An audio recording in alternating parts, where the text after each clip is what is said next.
democracy. It doesn't matter whether it's a constitutional monarchy. Once in their debate, they are in their I mean in their Senate house, or Assembly house, or their debating places. Watch them, watch their body languages, watch how they behave. Now the population will reflect on them. When you see, just watch British Parliament. Hey, watch them on session. Sometimes they haul at each other. Sometimes they move at each other. They haul at each other. Sometimes they move at each other. So when you see somebody speaking, he's speaking with passion. He's defending his constituency, because he knows that if he venture fuck up, go there, go play, his constituents, his people, the people he's representing, will chop off his neck. Somebody will take law into his hand and go and kill him. How many members of parliament in Britain have they killed? Ordinary people. That is how it's supposed to be. So they are always on their toes. But when you see, don't worry, other, I will talk to Mr. President. The other one will say, from background, they say, no, not that time now. South is also, put it in your agenda. Know that the population is suffering. When you see them bring out Anya Haji Anyanshi, the Senate, is when it comes to maybe making this as parliamentary budget, that what concerns them direct, where they get money. You see they are ready to fight. When you see them about making election, taking posts there, they are ready to fight to kill themselves because it concerns them. But when it concerns the population, they treat it with kiss glove. Oh, Mr. Speaker. That's why what Abaribe did with the Southeast senators, it is commendable. In order to immortalize, is it Humphrey Nwosu, the former Nadeco chairman, or something like that? Yes. But I also asked, why didn't they? He said, yes, it's good. But why didn't they do it when Southeast was sidelined? Because it concerned the people, so it doesn't matter. But this one concerns a politician like them. So they have to act. All of them troop outside, led by Abaribe. Why didn't they do this when it came to sidelining a whole region from the developmental budget? Now, he went to, no, don't worry, I'll talk to Mr. President, maybe in the future, in the near future. He said, maybe, if need be, in the supplementary budget. Let me play it again. Do you know why they didn't do? Because it concerns the people. For them, it doesn't concern them. It's the people. So why are they? Why are they? Just one person holla, Mr. Speaker. Let me play it again, please. In this item 281, light rail, Kanu, Ogun, Lagos. Mr. Speaker, I'm from a zone, and none of the Southeast and other zones are captured in this particular place. And this is a national budget. We have to look at it critically. It's not for a particular state, Mr. Speaker. A Southeast need to be included. That is my point of order, Mr. Speaker. Thank you.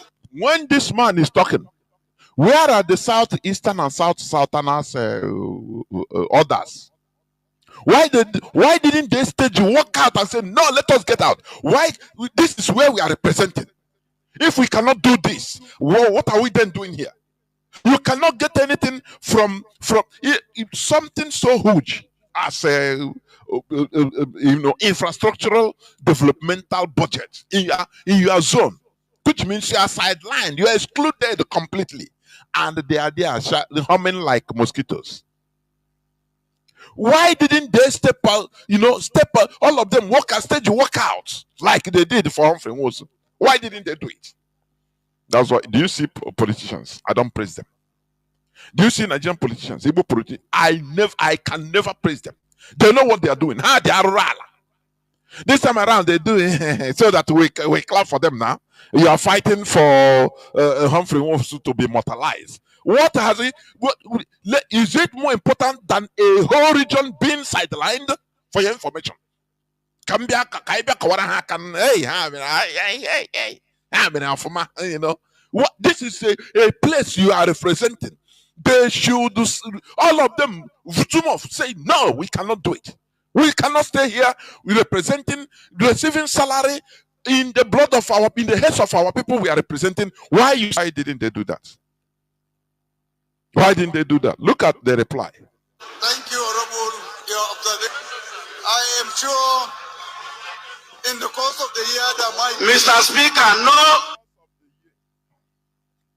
a country, in a country that we say we belong to, where oil, gas, different types of solid minerals come out every blessed minute.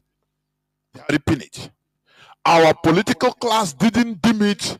They didn't deem it necessary to hype this, even to come out and shout to the press and say, no, this is not normal. No. How would they do this? Because it concerns me and you and I. They will say, you leave you people, like in one interview, I think it's on TVC, they asked that man, maybe, I think, whether he's a senator also, Igbo senator. The Yoruba interviewer asked him, why Igbos are known for hard work, they can do undo. Why do they need the government the Nigerian government to survive? Let them show everybody that they are equal to the task.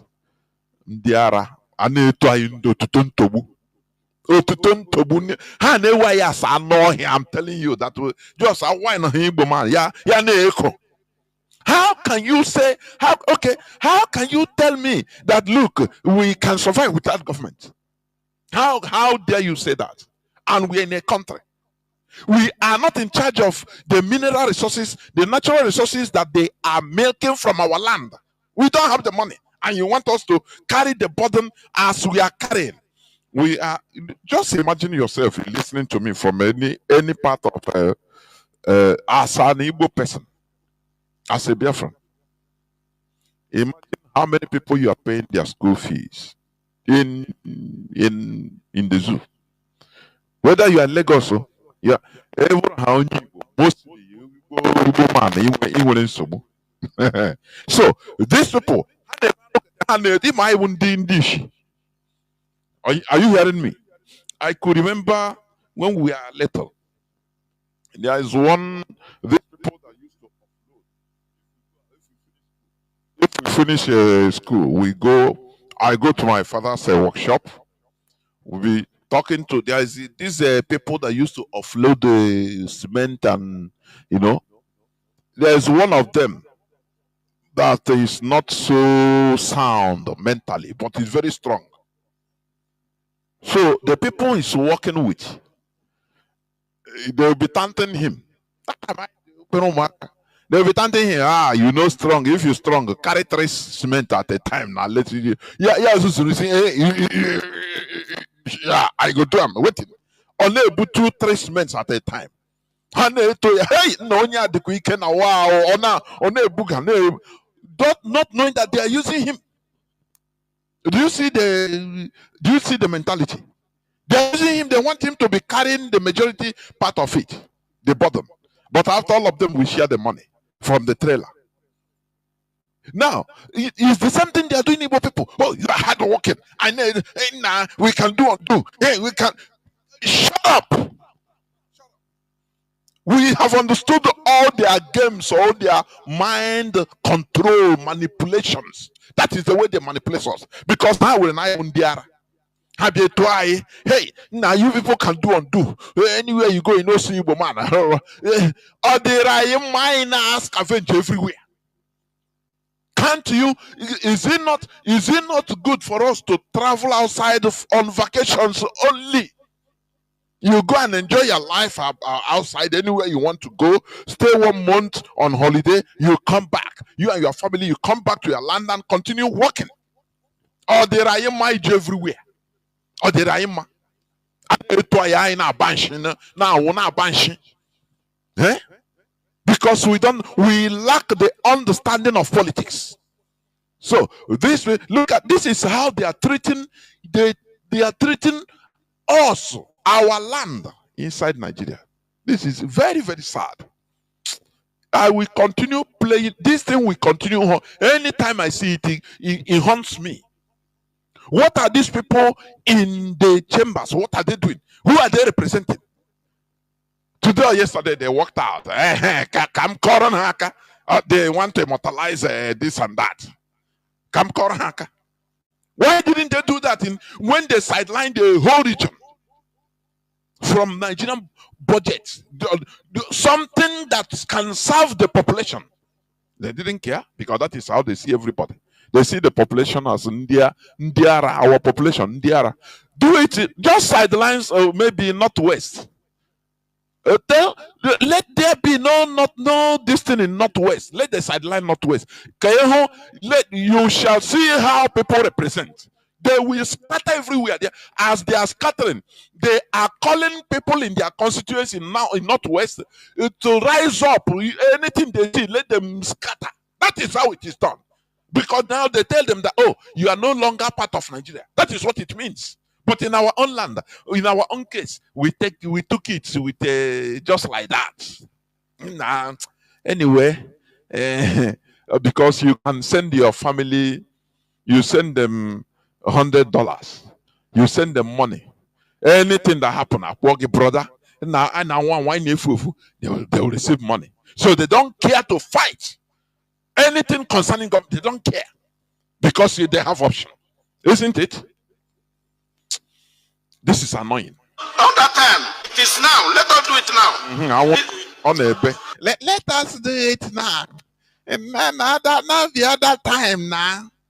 Let us do it now. Do you know that this thing is supposed to make all of them, the south, east, south, move out, even cash out the whole table there, move out to say no.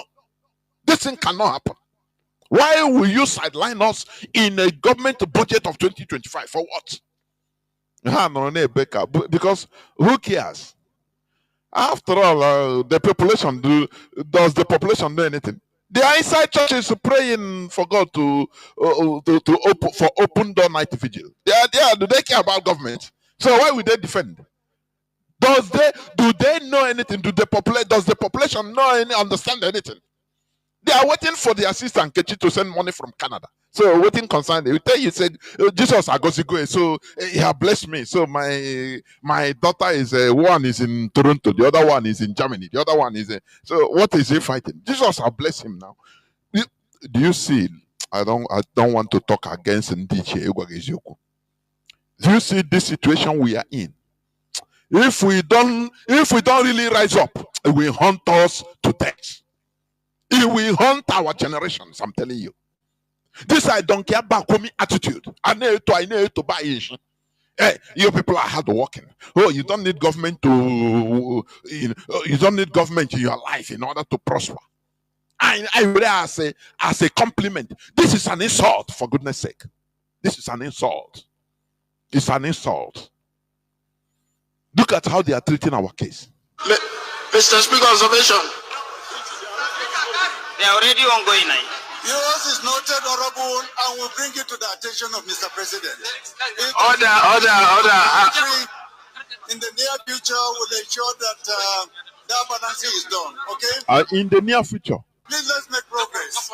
Order, please. Border communities infrastructure carried. Military barracks accommodation carried. The event has already overtaken it. Total capital supplementation carried. Total capital Observation, Mr. Speaker. South for the rail. South. Another mosquito. When you south for the rail. South for the rail. No, because what concerns him? He is receiving all his remunerations, so he doesn't care. What concerns him concerns the people. Whereas he can, the only thing he needs to do is to attend one church ceremony in his constituency. Go to church there, and people will say, "Hey, no, hey, na lekwe no nwoke a wokwa hey, nwoke chuku, ọma chuku, hey." He will wear white and white to come and tell. Even he will lead in prayer that day to make people happy. Now we are now going to chuku now. Wow, this is the situation we have been relegated into. It pains me a lot, for goodness sake. Mazi Nnamdi Kanu said that our duty is to remove our people from the stupidity they are in. That is what you are suffering. That is what you are suffering. Decorum, please. My highly esteemed colleagues. Do you see how they talk? Decorum, please. They remove, sidelined, they neglected one region in Nigeria. No development, do development 2025, nothing that side. And they are overriding it. It's fun there in the house of chamber, in the chamber. It's very fun. I say, do it to any part of the north. There now, if maybe they will scatter everything there. As they are scattering, they are calling their people, telling their people what is happening, so that everybody will be on the streets. They will tell them that, look, in Nigeria now for all of us. Why will you remove us? But in our own case, we are obedient, very, very obedient fools. Obedient to God. They show us how to behave. I will play another clip. How to be, you want to be part of Nigeria, you want to be president of Nigeria, this is how to be. Igbo people should, they teach us everything. How to chime in, I one ball. Hey, I one ball, I one day, I go and go in my country, you are not here, I'm not here, you are primitive. I'm telling you. Sometimes even the character of our people, he makes me mad. Makes me mad. And you back you are sufferhead and what on here. I do everywhere. Every Jamaica, motor pass and a bomber. Every part of the world. Is it fun? And I suffer. Is it fun? I know what I say. It's a pattern of life. Decorum, please. Let's maintain some kind of decorum, please. Order, please. When I'm talking, you are not supposed to also be talking. You can only raise your voice and expect to be recognized. But it's not good when we are talking, you are also talking. It's very dishonorable to us. Please. It's dishonorable when you sideline Igbo land. Now you feel that you are even the victim. People should not talk. The way they have positioned us, you see, in Nigeria. That's why sometimes even I say, even between yourself, 1966. Our fathers said between yourself. Because I did be in a lot of area, I suffer the initial pogrom. By now, situation I can't handle like this. I care the victims till today. The situation I can't handle bad. Man, I just sentiment. I got that sentiment with speed. They will speed. That is what they want to do, inflict in this IPOB. They will the speed. On your speed, they put up. Speed on your now. Yes, and there are people that will survive. Sometimes I doubt to say now, are we going to survive? Do you think that your personal survival amounts to anything? It's nothing. Do you think that look at in South America? I mean, in Central America, the Taino people, they are extinct. Taino. They were the original indigenous people in the Central America, for your information, in the West Indies. They are the original, but they were extinct. Not that all of them died. They no longer have their languages. They were assimilated in different countries now, in the Americas, because they couldn't cope up. They couldn't protect themselves, their thing. That is what they want to do, Igbo people. Absorbing annexation, absorbing us in every part. You see, Igbo, the other day, you see Soludo. Here, Soludo, he said they did the statistics, more than 11 million Igbos in the north. It's not a credit for your information. Do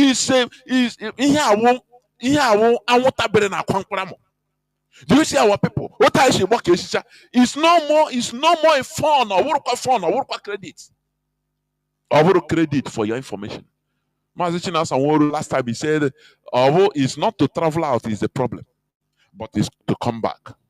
Relocation. That is the problem. Because when you go and suffer and stay there and start building your life there, to relocate to your place, that is a problem. And these people know that it will come to this time. It will come to this situation. Anything that will happen, they will start threatening us with. Do you know how many people, Igbos, that are living in the north? They are the kingmakers in Igbo of Igbo land. They are the billionaires. They threaten us. We chicken out. We chicken down. Do you think that we are going to survive? For your information, that is what IPOB is here doing, in order to enlighten our people, to understand the existential danger we are facing. That is the truth. We are facing existential danger. Look at everywhere, everywhere, where is scattered everywhere. Do you think that how many people is going to come with their children? How many of our children is going to come back and stay? We are lobby. Some of us, even Allah everywhere, we don't even know about it again. Yes, is it life? You wonder. I need to unless we join hands together in this IPOB, support ESN, because what IPOB is doing is deeper than what you think. I'm telling you. Just imagine how they are treating our case in the Nigerian Senate. Made my own statement or remark concerning that particular observation, and what I said is that we would bring this to the attention of Mr. President. Likely there may be another supplementary within the year. Likely and maybe. That is how our case in Nigeria is. Likely and maybe. Now, their own case, I beg. You just go and tell them that they are working hard. Do things by yourself. Now, why are you waiting for government? Without government, you can survive. So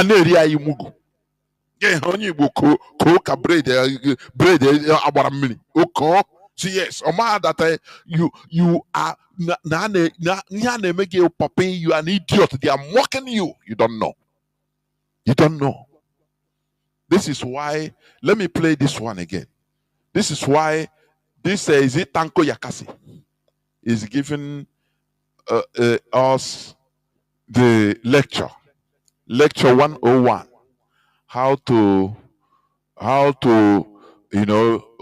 get a place in Nigerian presidency. Listen. This is how insultive. Today, the number of people in Yorubas that are skeptical in Yoruba speaking area, trying to say, are more skeptical of an Igbo presidency than anybody from the north.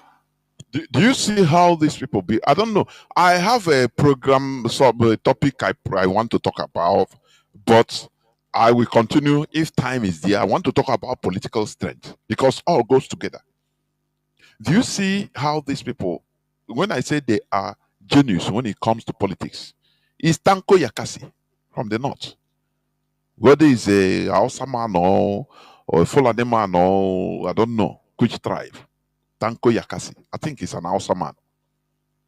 They are giving Igbos lecture 101.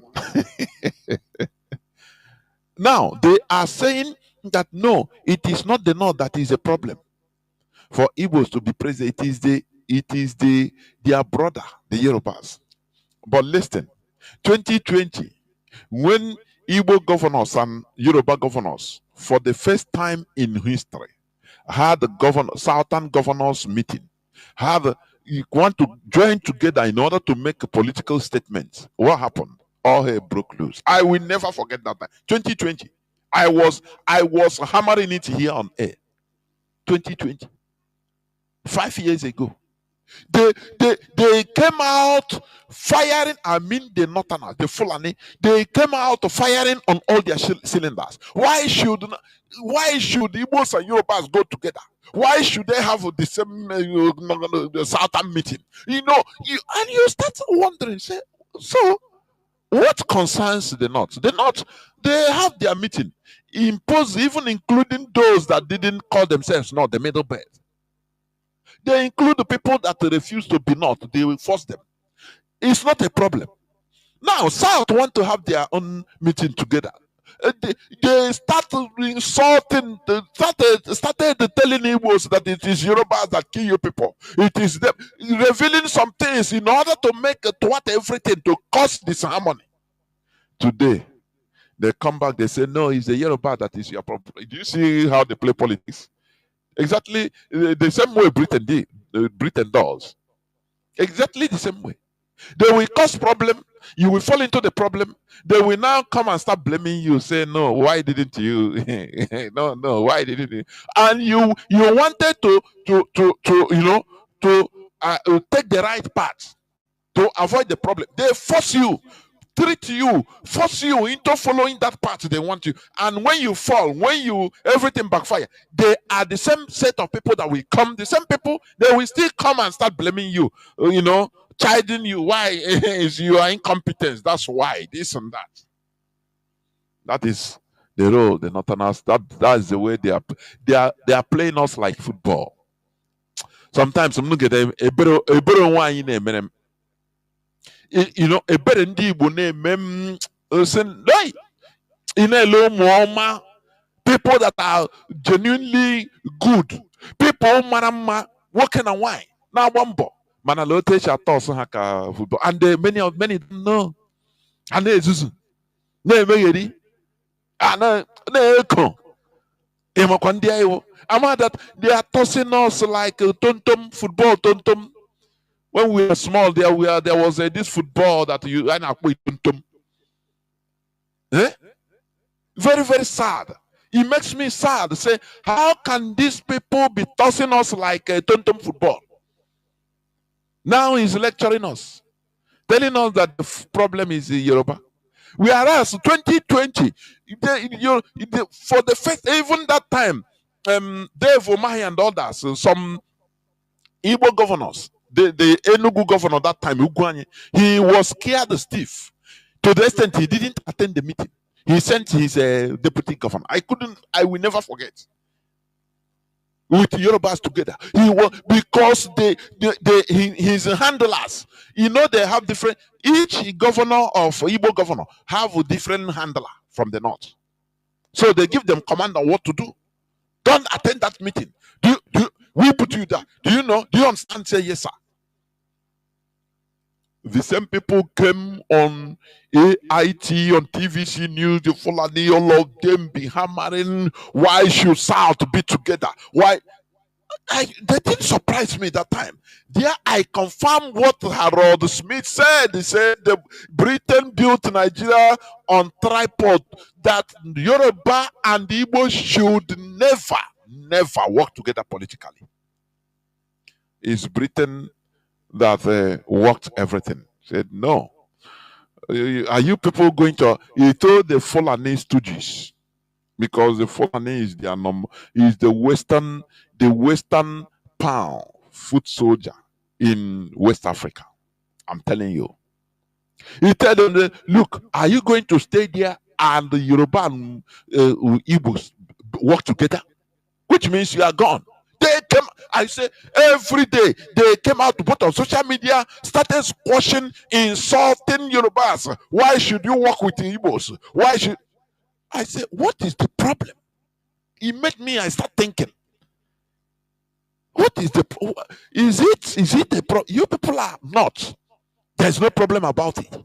Why should, if South to come together, it becomes a very huge problem?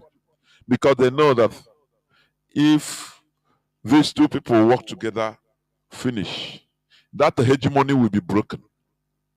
That time you will see them say, Araba, no, we are no more part of Nigeria. Because that is what was agreed. That is what a condition that was agreed by Britain on during independence. That there will be caliphate hegemony in Nigeria. Otherwise, they will not be part of Nigeria. That is why Britain gave them eternal majority in the Senate, in the Parliament. Eternal majority, 52%. There is no way the North will be less than 52%. It must be from 52% going upwards. They can reach 75%. But Britain made it to be like that. A place before independence, even till after independence, the statistics show that the Igbos are more populous in population. But today, and do you know the Fulani? They are now, they are, if you will see in the next few years, you type Google to research about the Nigerian population. They will tell you that Fulani now is more populous than Igbos. It's coming. Who cares about collective interest? Who cares? Nobody cares. Nobody cares. Igbos has been since time immemorial, from 40 to 45 million in population till today. I want for our so-called intellectuals, they don't care because it is something that concerns Igwe, Onyobona. So they don't care. What matters to them, everybody, is what I can gain, my own hustling. Oh, that is why we never have no political strength, no political might. Yeah, will follow. Everywhere follow. Even in the Christianity that is our domain, Igbos are Christians more than in Nigeria. Okay, follow. That the Jews is the head must be either Yoruba or even Hausa, or even you call it repented Fulani or TV or Bini. No, they will follow now. That is what they have turned, our people have turned into. Look at this. Tanko Yakasi is giving us a lecture 101 as Ndiara. Ndiara, but IPOB does. Of an Igbo presidency than anybody from the north. Why in Yoruba? Let me start afresh. That are skeptical in Yoruba speaking area that I'm trying to say, are more skeptical of an Igbo presidency than anybody from the north. Why? Because Northerners are not competitors to the Igbos, but the Yorubas are. Are you seeing it? I want you come cool down because come. Let me not bring out my blood pressure. Come cool down. He said Northerners are not competitors, so they just relax, and they have everything. Do you see that they insult us in any way, every way, but we don't understand? People that are not competitors, but they have everything. They take every position. They have it all. Hell, sometimes I start thinking, I say, imagine that if time, rewind back, there is time machine. Now we take time back to 200 years back. 100 and something, 150 years back. And our Ekumeku warriors, our ancestors rose up and see their progenitors, their future children in this generation behaving like this. Before God and man, they will run back to where they came from. They will say, no, no, no. We made mistake. We come to a wrong place. This is not. These are not our children. No, no, no, no, no, no, no, no, no, no, no. I said, imagine that our great grandfathers, Ikumeku warriors, those that resisted the world powers of that time, Britain. Imagine they rose up today and saw what is happening against us, saw us in this situation we are. They will run back. They will say, no, we made mistake. These are not Igbos. No, no, no, no, no. These are not our children. This is what we are seeing. All these things make me understand that man can recreate man. Human being can be recreated, forged. You know the way a smith, a blacksmith used to forge the tool, his material. He will hit iron, now start hitting it. After, when the thing is red hot, he will be hitting it with a hammer in order to give it the shape he wants. That is how they have recreated us. I'm telling you honestly.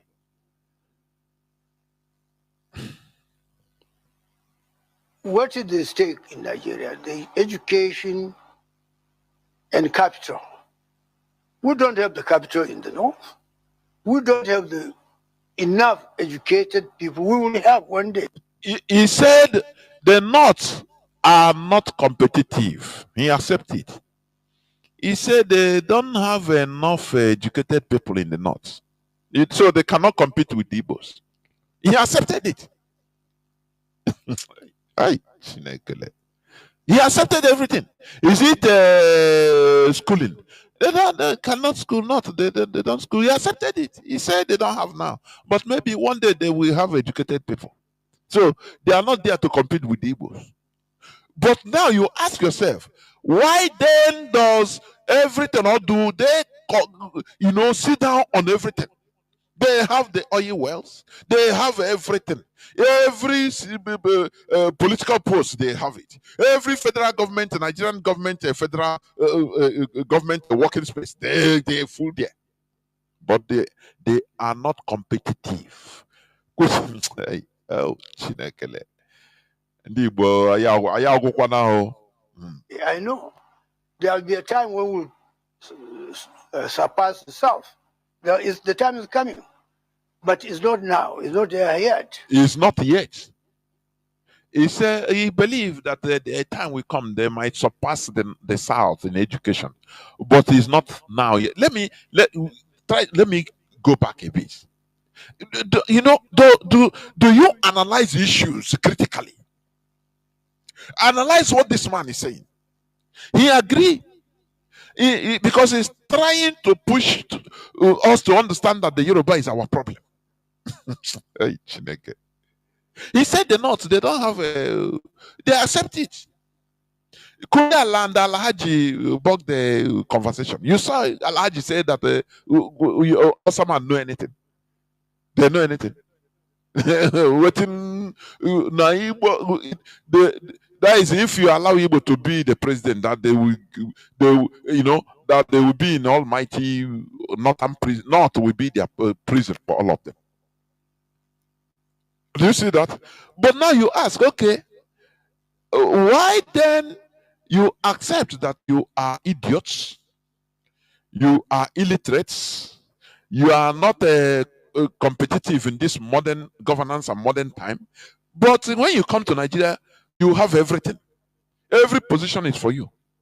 If a graduate, an Igbo graduate that have distinction in his field of profession or professional study, looking for federal job or job in a federal institution, federal government institution, and you see a Northerner, a Fulani Hausa, that come to apply to the same place without nothing, just zero, they will give it to the Northerner. They'll give it to the Northerner. Don't you see that? This man is validating all these things. But our people, do our people know anything? I know why now. No, we are looking for our own individual money. Without understanding that without we, there will be nothing like me. Without we, us, there will be nothing like individual me. Because individuality is nothing. That is why we need to build a collectivity. That is what IPOB is doing. Are you hearing that? So that we can have political strength. Individual, you are nothing. I want to hear individually. It's when we are in a bunch, when we come into a bunch, that is when we will speak. And it will be loud. That is why IPOB is being respected, because we have worldwide movement. Look at the revelations of this man. We will have one day, I know. There will be a time when we'll surpass the South. The time is coming, but it's not now. It's not there yet. So there is no. Since 1957, when the first motion was raised for Nigeria to have independence, they are not ready. Till today, one day he will come, one day infinite, and they will be ready. But today they are not. So they are they are relaxed in their dormant position, because they have everything. Britain helped them to control. They're in control. So that's why when they see us, the other day I said it. How can you put Alakreja bicycle to compete with a jet that goes on supersonic speed? You put him under the control of a bicycle, for them to be going together. Is it possible? That is what Nigeria is, and that is why they see our speed as threats, because they cannot compete, and they see it. All they do is they use politics, collect everything. They have the whole oil wells in our land. They have more than 90 something percent. They're not on us.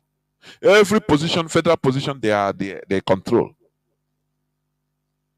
and they give Yoruba some crumbs. That is it. They accept it. So what shall we be doing? How can we think we can succeed under people that they are not there for development? They don't care. They are relaxed where they are. Our body is hot. Our blood is hot. It's our nature. It's not that it's what we. That is why anywhere you put Igbo man in goodness, so he become the best in that good. In good system. In the worst system, he become the worst in that but he take first in the worst system. Are you hearing what I'm saying? That is the speed, because that is the way we are. So how can we move in our jet speed under the control of Alekreja bicycle? How? Yeah, that is why we are eating our own ourselves. Because there is no upward movement. Onye Ghana like this, ya jam one day, na kenke na nglushima. Ochabiri one day. Because there is the ceiling is our limit in Nigeria. That is why we are eating ourselves. We are eating the flesh of ourselves. Because there is no, it's just like when you start your car, for example. You start your car. You seal the distance, seal the exhaust pipe, so that the the exhaust, the smoke will not be coming out. Seal it, and you will see the reaction. There will be internal explosion. Are you hearing me? That is what they did to us. They muffled us. They made sure they keep us down. I know here because we are active. We are active set of people. It is our nature. But do our people understand this? This is what we expose here on Radio Biafra. No serious competition between the North and the South is, except the unfortunate ill feeling of the Civil War. Well, my suggestion is this: that one, He said there is no serious competition. No competition between with the North. The North don't have nothing to compete with. Is it education? They are not there. Is it business progress? They are not there. Is it sports? They are not there. Look at the Nigerian team. All is South. Mostly Biafrans. So they cannot compete with us. In any way, they accept. But they hold political power. So go round and round, though, they hold you down. Do you see what this man is trying to explain? They hold us down. So he's now giving us lecture as our slave master. Because it doesn't matter how your slave master remains on top. So he will give you lecture. Let's listen. I'll direct you to our Igbo compatriots that they should go out, seek understanding with fellow Nigerians. Now there is no understanding with fellow Nigerians. That's why Peter Obi is trying to prove that he is a detribalized Nigerians. He listened to this counsel from his slave master. That's why he will go and open his Ramadan fast with the Northern Muslim community in the mosque. Sit down. What he can never do with his Igbo brothers. He will never do it. But he have to do it. That is they know what they are doing. Now. You know, the hatred made them so that I may charge these people. If we finish with these people, they will no longer exist. And I tell you, do you see a colonialist? He will never leave you. A colonialist will always try to bring you, decapitate you as an indigenous people. It will, until you become, disabled permanently, permanent disability. That is it. America, the Europeans did it in America. Today, the indigenous people in America, they are less than 3%. They impose English, they impose the European languages, in Brazil, Portuguese, Spanish, The indigenous people, they don't count, they no longer count. Are you getting it? That is how it works. Excuse me. Until you rise up and fight, you become suicidal. Otherwise, they will not live. As they are doing, look at their headsmen, they are destroying everywhere. They are on the rampage. They are on the rampage. They are coming through everywhere. Sometimes they come to our markets like in Onitsha. They destroy, they cut away loads and loads and loads. They carry our goods. You say it's a fake. And we'll be clapping for them. Hey, they are doing a nice job. Oh, enough that. Nandi Bawunda, the name import about the medicine. I call her Haka, Ndiara Kaiwo. I na Haka. Oh, they are doing well. They are doing well. They destroy our livelihood every time. And some of us clap. they are doing nice job. Which Nigerian does nice job? Which Nigerian agency does nice job? Is it the judiciary? They will give court order and they will never, nothing, no person respects it. The executive, nothing, the power, they don't respect. Which one is doing nice job? I mean, that's why I wrote that time. When people are clapping, hey, look at Onitsha is a capital of Onitsha market is a capital of drug, fake drug. I'm saying, no,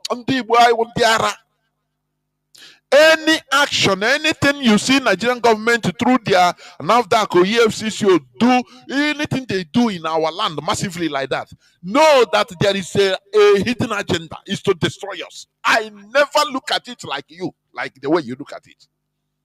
I look at it in another way around. I say, look at our porous borders in the north. More than 75% of the northern borders are porous. Everything comes inside with terrorist guns, different things. But they will live there. They will come and do operation in our land. Say, oh, in order to showcase to the world, the whole world, that all I want with the problem in Nigeria. Don't you know that? Due to one sentiment or the other. You know, the other day I bought Panadol from a Mecca shop in Onitsha. It's a fake. Now you use that as a yardstick. You don't understand the bigger picture, what they are doing. Because we are a people that are apolitical. We don't understand politics. We don't understand it. They use their sentiment, and you clap for them. Are you hearing me? They destroy Igbo people shop everywhere. Yeah, it doesn't count. Yeah, it doesn't matter now. They go about. They say no. They are doing fake Coca-Cola, fake beverages. They destroy goods or take them.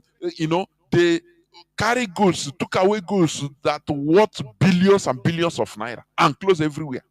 And you clap. Oh, they are sanitizing. Oh, hey, Nande Naroro.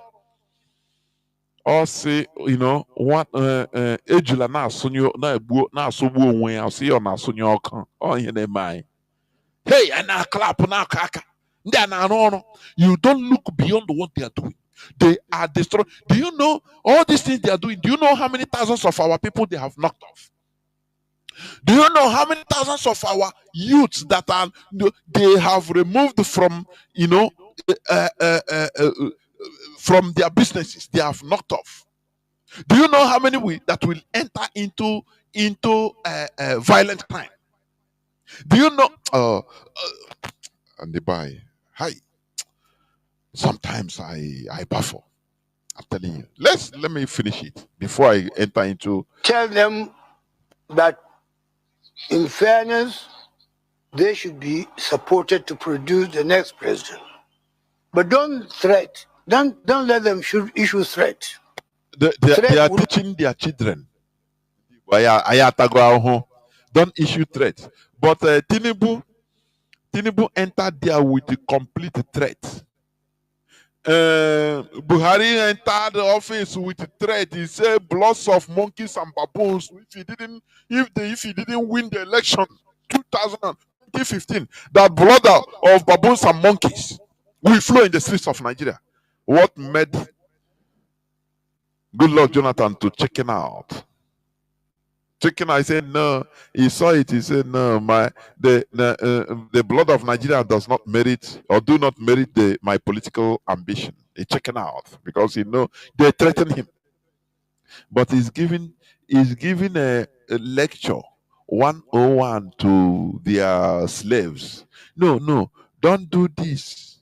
Don't issue threats. Go and bow. Peter, if you want to be president, go. Make sure you fast with the not cut them. Be fasting with them. Show them that you are no longer Igbo, that you are a detribalized Nigerian. Just do that. If they finish fasting in the evening, go and sit down. If they bring you tuwo, it doesn't matter the taste. Just be eating it. Enjoy it with them.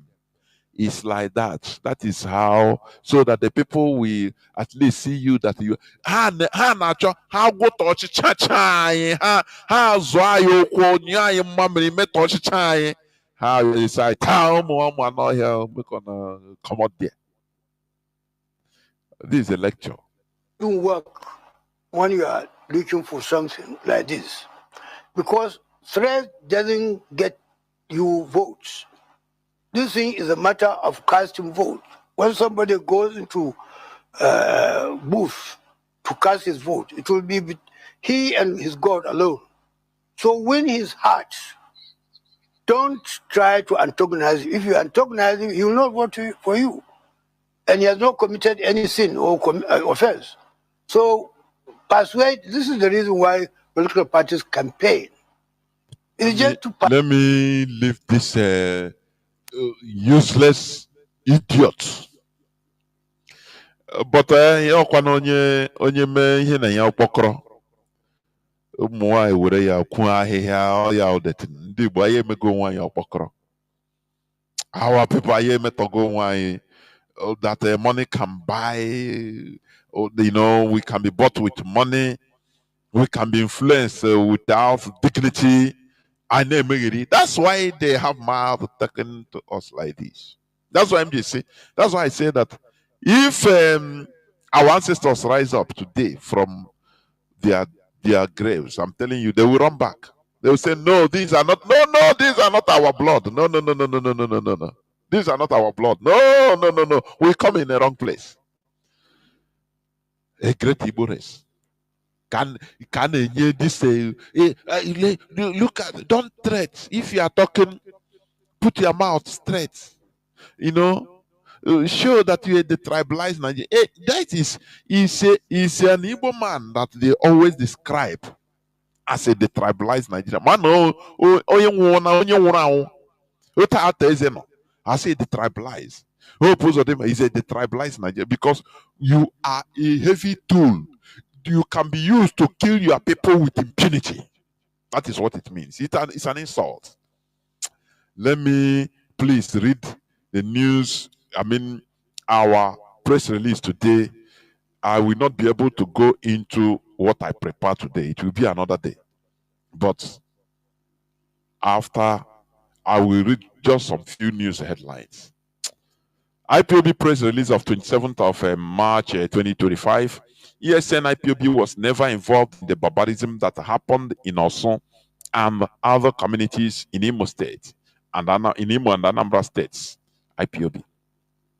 We, the global family and movement of the indigenous people of Biafra, IPOB worldwide, wish to categorically debunk the viral video being spread by the Odemoso Initiative and the Nigerian Joint Security Task Force associating the dislodged criminals in Osun Mother Valley to Eastern Security Network. Since 2021, IPOB has been disassociating ourselves from the Nigerian government-recruited criminals operating from a hideout called the Mother Valley in Osun local government area of Imo State. After the kidnap and extraordinary rendition of the IPOB leader Mazi Nnamdi Kanu in 2021, the Nigerian government recruited criminals to impersonate IPOB and the ESN led by the Buffon in the Finnish prison. The principal agent and the leader of this criminal gang, Simon Ekpa, claimed to be a member of IPOB, which was a lie. And is still a lie, which is a lie. The state-sponsored criminals were coached to claim to be IPOB ESN in their dirty operations. They held Osun and her neighboring communities hostage for almost 4 years, while some of the ignorant Osun community people colluded with them in their kidnapping and murderous activities. These criminals used Biafra agitation and movement and the release of Mazi Nnamdi Kanu as a conduit to kidnap, kill, destroy, and maim people. The Nigerian security forces were all aware of their activities and their hideouts. During these horrific days, the IPOB publicity secretary and other leaders of IPOB, particularly Mazi Sanwo-Olu, a member of the DOS of the indigenous people of Biafra, were always on the social media and on Radio Biafra respectively, disassociating IPOB and mentioning some of the names of those criminals in Osun to the public as confused criminals and double agents. They previously claimed to be ESN, later claimed to be the Omooma, and later claimed to be Biafra Liberation Army. Their leader and chief recruiter, Simon Ekpa, currently under terrorism trial in Finland, cheered his criminals as they killed, maimed, and destroyed Ndibo in the name of Biafra agitation. While these criminals wreaked havoc in some parts of Imo State and Anambra State, the Nigerian government was tagging their criminality on IPOB and ESN, even when their chief criminal in Finland took responsibility for all their crimes. The Nigerian government refused to call them by their names because they were recruited to destabilize our labor, IPOB agitation, and to blackmail IPOB members and the Eastern Security Network, ESN operatives. However, their agenda to garner international outrage against IPOB and ESN, leveraging on the violent criminals' activities, failed because IPOB and ESN were innocent and kept distancing ourselves from their criminal activities. They were jailbreak recruitment of escaped prisoners and other Igbo criminals were part of the covert operations of the Nigerian government aimed at blackmailing and demarcating IPOB before Biafrans and the international community. Fortunately, they failed because IPOB is innocent and we constantly distance ourselves from their state-sponsored violent criminals' crimes. IPOB is saddened with the horrible devastation and barbarism that those state-sponsored criminals carried out in Osun and other communities in Igbo land. IPOB condoles with the affected communities, though some people in those communities ignorantly cheered and colluded with those criminals even when IPOB leaders warned against harboring the criminals. Nevertheless, IPOB wants the Odemma also initiative and her crony to stop being a tool in the hands of the Nigerian government to peddle lies against the IPOB movement and ESN operatives. IPOB is at the forefront of defending our people and can be a party to any group or activity that will endanger the security and safety of our people. Communities that have encountered ESN operatives will testify how caring and disciplined they are in providing security to our people. ESN operatives do not lay siege on any community and will not force the community to desert their dwellings. Instead of the presence of ESN, instead of to cause undue pain to our people, ESN will leave that location, and that is why Hope Uzodimma's boys tried what they could to blackmail IPOB and ESN members. The government moves in Odemmoso initiative and other DSS agents using the horrific video of the aftermath of the Liberation Army to malign ESN operatives should stop their treachery. Indigenous of Osun community and the other communities terrorized by the barbarians who claim to be Biafran agitators can testify that those criminals were not ESN operatives at all. We advise all Igbo men and women to avoid being a tool of blackmail in the hands of the Nigerian government against IPOB, because the murderous government of Nigeria will use you, dump you, and possibly eliminate you to cover up any trace of their impropriety. Do not forget that the Nigerian government does not care to protect you as much as IPOB cares about you and everything that concerns you. The violent criminals recruited by the Nigerian state via Simon Ekpao were there to kill innocent people, destroy properties, and destabilize the entire Igbo, just to blackmail the agitation, the genuine agitation for freedom of Biafra by IPOB and ESN. More so, to make Igbo insecure, to provide an opportunity for the invasion of Fulani terrorists, which ESN was established to defeat. Why did the Nigerian Joint Security Task Force allow the barbaric government agents known as the Biafran Liberation Army to operate freely for almost 3 years, only to start dislodging them after their chief criminal was arrested in Finland? Does it mean that the Nigerian security forces were not aware of their murderous activities? Why were the arrested criminals in Osun Mother Valley not arraigned in the courts? What is the government hiding? If the Nigerian government and her murderous security forces can unleash their arsenal to dislodge their sponsored criminals from the Mother Valley camp in Osun, why hasn't the same government unleashed hell on the Fulani terrorists that are raping, killing, and displacing communities in Igbo? IPOB and ESN remain the only obstacle to the state-sponsored Fulani invasion and conquest of Igbo. Only the wise understand this. That's why the government in Aso Rock, in collaboration with their puppet governors, are bent on destroying IPOB and ESN so that Igbo will become vulnerable to Fulani terrorist invasion plans. Igbo, be wise. Support IPOB and ESN for your survival. Don't destroy your defense by yourself because of foolishness, ignorance, or greed for money. It is important that the public must understand that what these criminals did was to use the name of IPOB and our leader Mazi Nnamdi Kanu to terrorize Ndibo because they were recruited to make IPOB agitation unattractive among our people and the international community.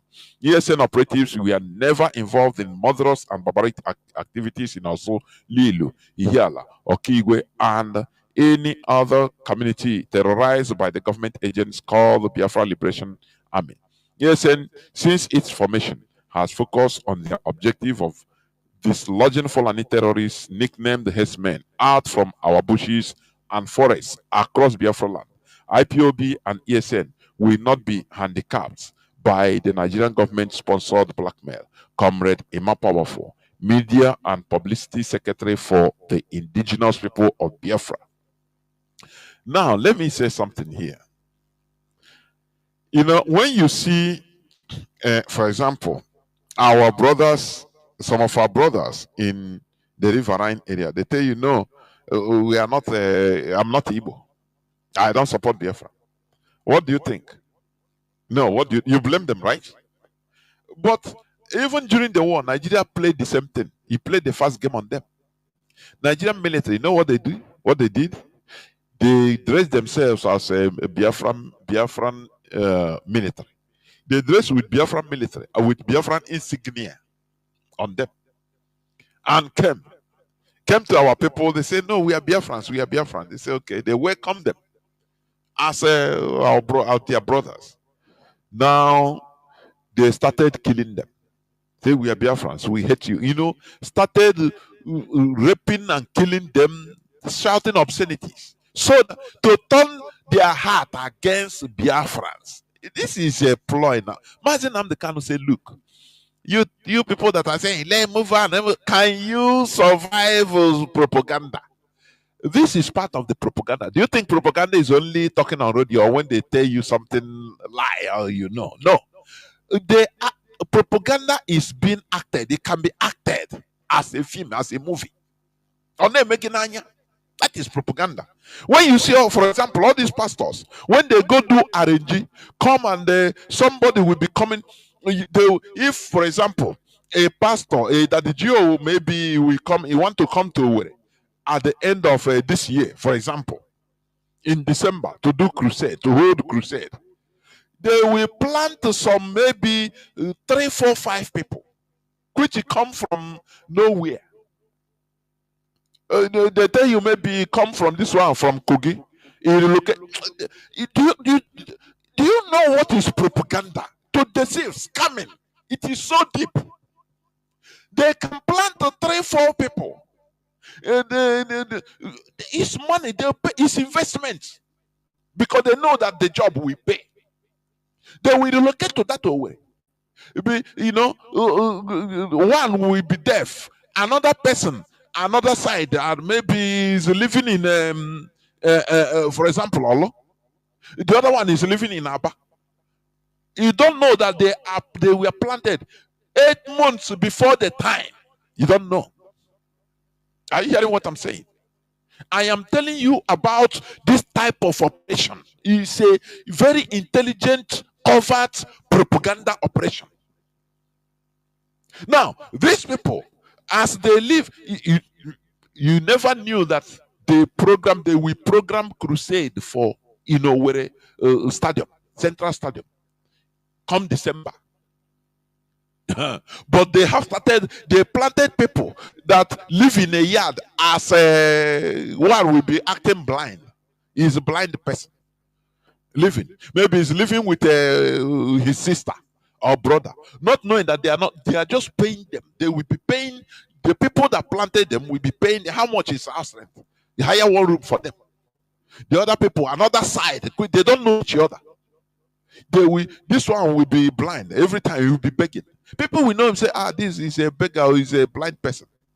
Now, after 8 months, that crusade day, these people will gather, we follow, come, we gather. One is a blind, carried by his sister, which you always see, but you don't know where he comes from. He will tell you, oh, we came from Kogi, or we came from Calabar, or he came from heaven knows where. You don't know that these are plans. After During the crusade day, they will gather. Okay, man of God, we pray. They have prepared them. You know them now. You know where they live and say, these people are, this one is blind. Hey, this one are blind. Okay, Kekere. Her name is Kekere. I know her. They will come out. The pastor will do abracadabra, abracadabra, abracadabra, and in Jesus' name, she will start singing. Oh, you say no, you say he make you believe more and consecrate your not only your life, but all your money, all your funds to them. That thing that maybe when you check the total investment money, it's not up to 2 million naira. But what they will harvest and continuous harvesting, it will be coming in hundreds of millions. That is investment. It is the same thing these people did. They did it to our brothers in the riverine. They did it. They did it. They used Biafran military insignia to go and deceive them that they are Biafran, start killing them. Now they turn the mindset of these people against Biafra, say, no, we join Nigeria. Those people, those group, Nigerian government, Nigerian military. Now they change into Nigerian military, do as if they are fighting now. They conquer. These people now go say, "Hey, Biafrans are killing us, so we help Biafra." That is what they try to do. When we say something here, we are not imagining. These are facts. What comes out from Radio Biafra London is facts and figures, reality. That is what they use to damage the mindset of many of our people in the riverine till today. The same thing, the same tactics they use in Osun, courtesy of Hope Uzodinma. He knows about it very well. All of them. This Ogu Mozambique, that criminal, all of them. Are you hearing me? So they plan all these things. Now, what they did is to make sure to scatter IPOB ESN name from the people. Personally, I've been saying it. Mazi Chinas and what we came and Hala. I continue taking it up. To warning our people that this is intelligent covert operation these people are doing. It is part of the propaganda in order to derail you, to make you to hedge, to throw your thing, to hedge your thing. That is what they are doing. They use, just Obasanjo say, I use Igbo to fight Igbo. It's exactly the same thing. Now, immediately sit at home. IPOB leadership declared sit at home. They now, they bastardize it and started using it negatively in order to compromise it in the mindset of our people. What they want to achieve is this, so that our people will say, we reject Biafra.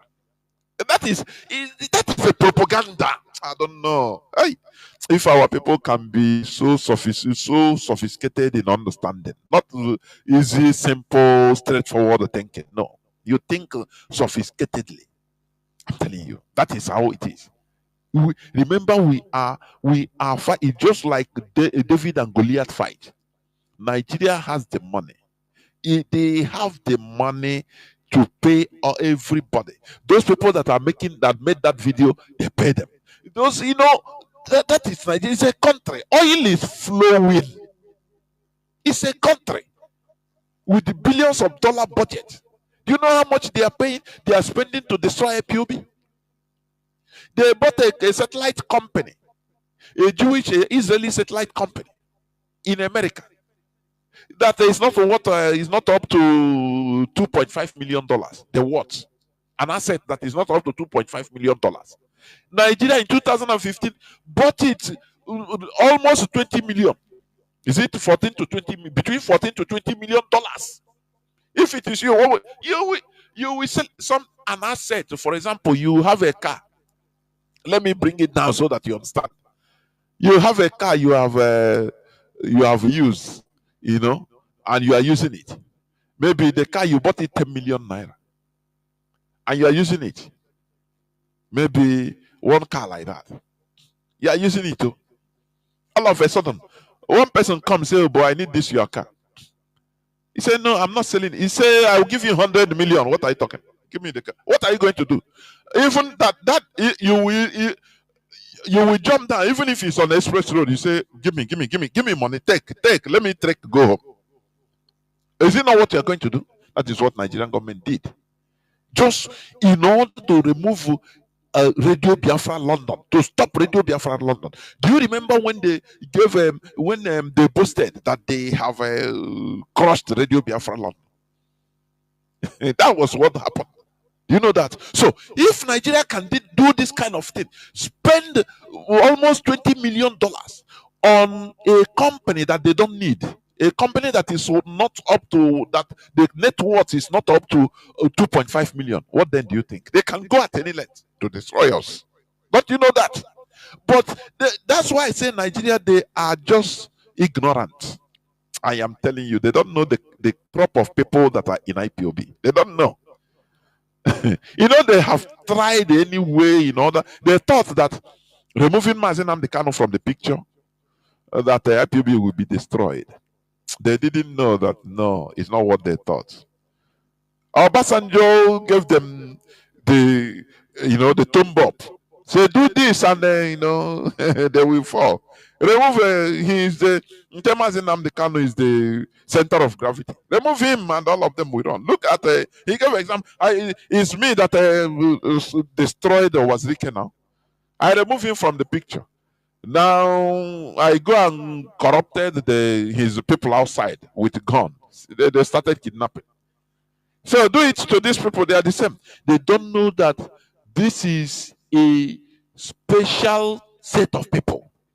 That they are the best thing that happened to us is enlightenment. Our brains, our mindset has been enlightened. We have been exposed. They don't know that before Nigeria acts, they don't know that when you analyze inside, you say, look at where they are heading. And because Nigeria is highly predictable. Not be full. Look at this man, Tanko Yakasi. He said they can never compete with Igbo people. They are not competing, and because they can never compete with Igbo people. Is it education? Is it knowledge? Is it anyhow? So they don't have the capacity. So they count them out. Is it these people that will come to compete with IPOB? When it comes to whatever they want to do, before they start anything, we have known, say, look at where they are headed.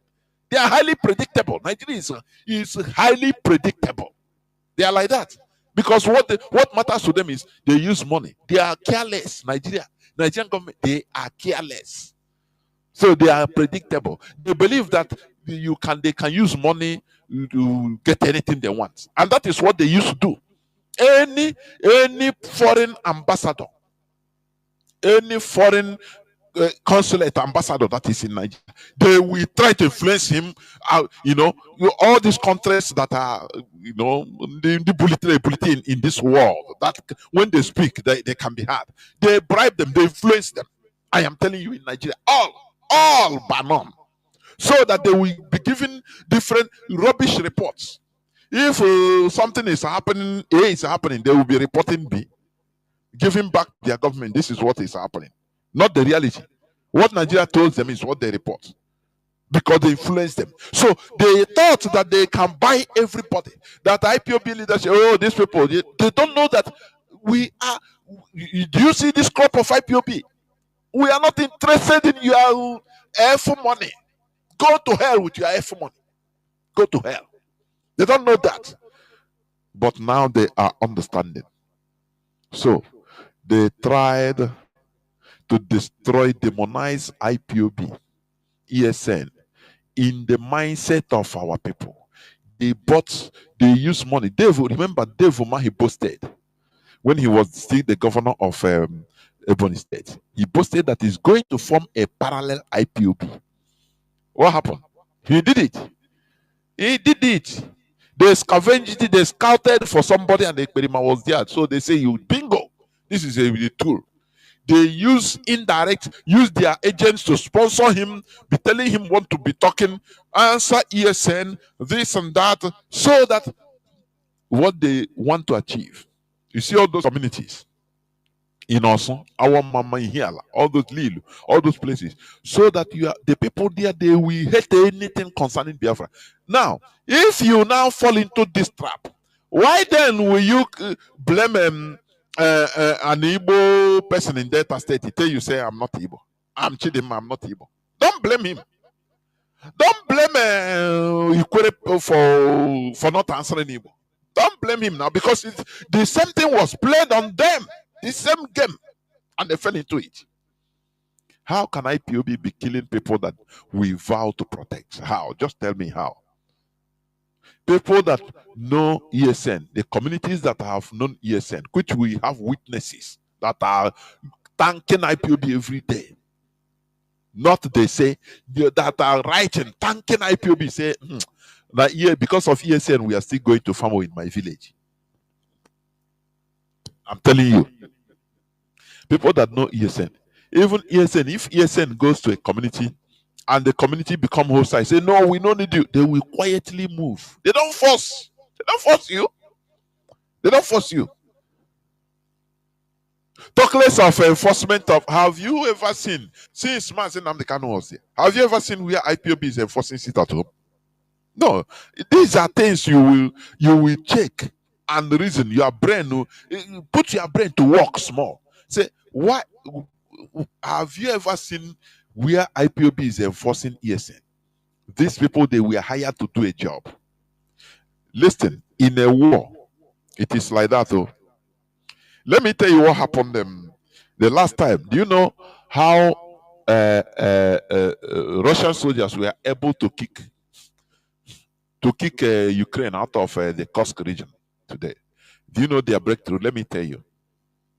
Not only that they went behind enemy line, Ukrainian defense line, heavy defense line, about 14 to 15 kilometers behind enemy line. Not only that, through the pipe, gas pipe, but they dress like Ukrainian soldiers. It's a war. I don't understand. You only watch what they say on social. Watch international politics and the events that are happening. Research and find out and learn. These people, these Russian soldiers, they dress about more than 100 of them. Hundreds of them. Let me put it like that. They dress like Ukrainian soldiers. For your information, that is called infiltration. Exactly what Nigeria government did with these criminals. They tried to infiltrate IPOB. Russian soldiers, they dress like using, I think is blue. They use blue band they used to tie with a Ukrainian color on their military fatigue. When they come out, as the people were confused.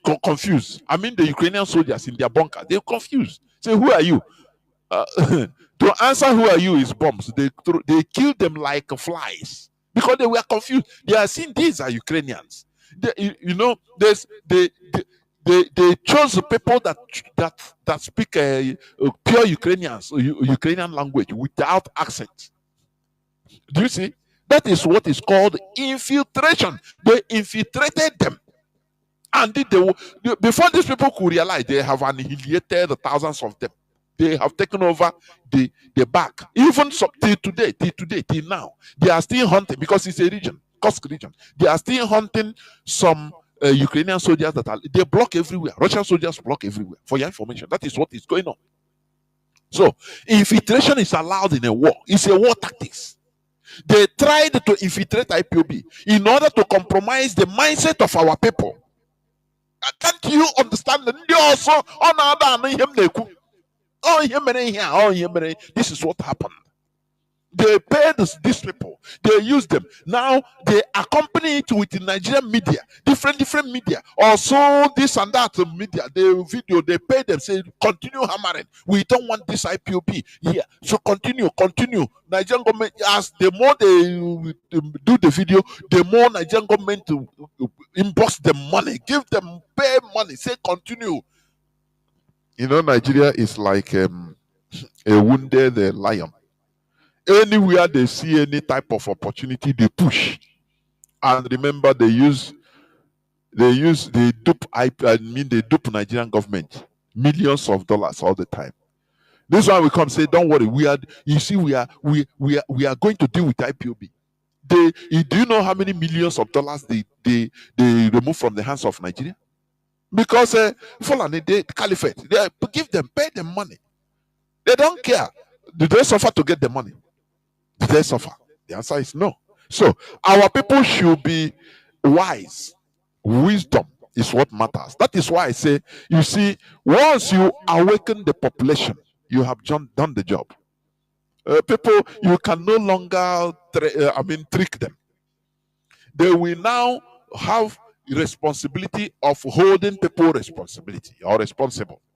They will no longer be there as gullible idiots.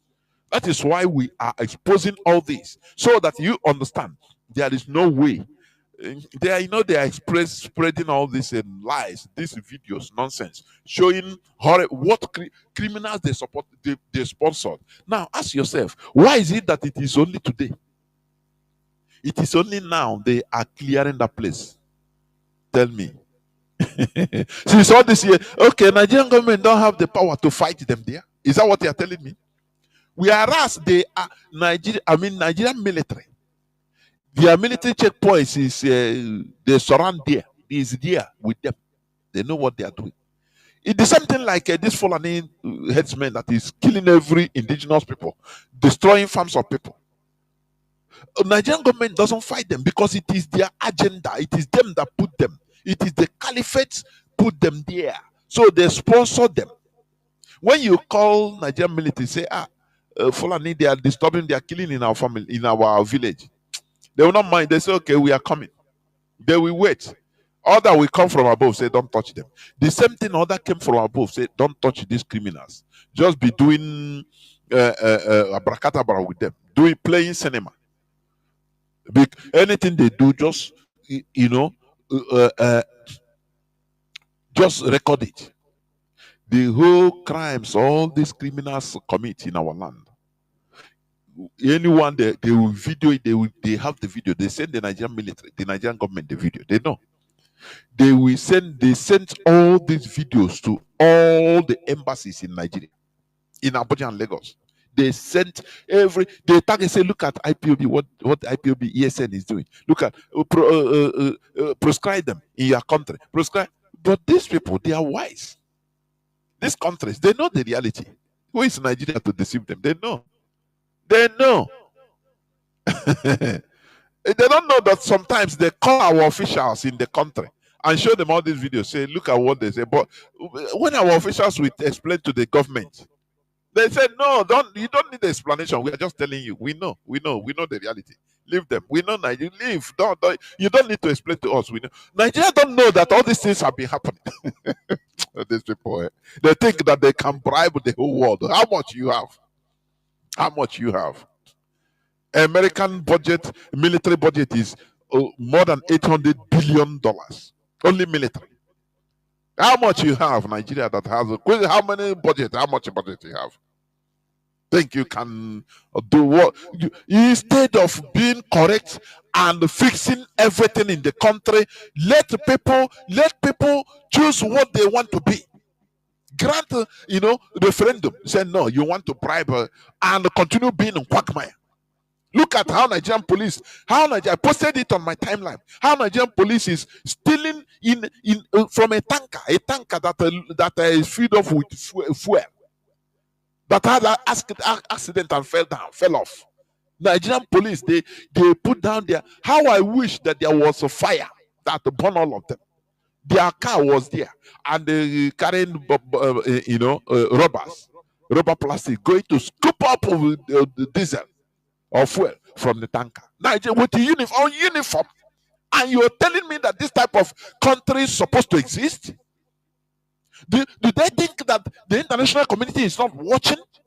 They think that anything they say, and I guess IPOB, they call sometimes when they if they look at they laugh at the Nigerian stupidity. I'm telling you, they call IPOB officials in different places. I will not mention the places, but they used to do it sometimes just to laugh. They come. Come. Do you know how many times different countries, real secret service, have contacted the IPOB officials? Some people think that this thing we are doing is a joke. It's not a joke. They contact them, show them all these videos Nigerian government is sending their embassy. Say, look at what your government, Nigerian government is sending us. He says, it's you people. When our officials will try to defend, they say, no, you don't need. We are not telling you that it is you. You just want to show you. But we know that it's not you. We know Nigeria. We know. Don't worry. We continue what you are doing here. You are covered. There is nothing. Just they will even give us advice, more advice on how to continue what you are doing. Just concentrate. Continue what you are doing. We understand your plight. No, continue. Nigeria government, they don't know this. They thought that you can use money on everything. They thought that IPOB, this crop of IPOB is simple. They see when Mazi Mazi Edoziem will speak in a soft voice, they thought that they are run over. That IPOB is run over.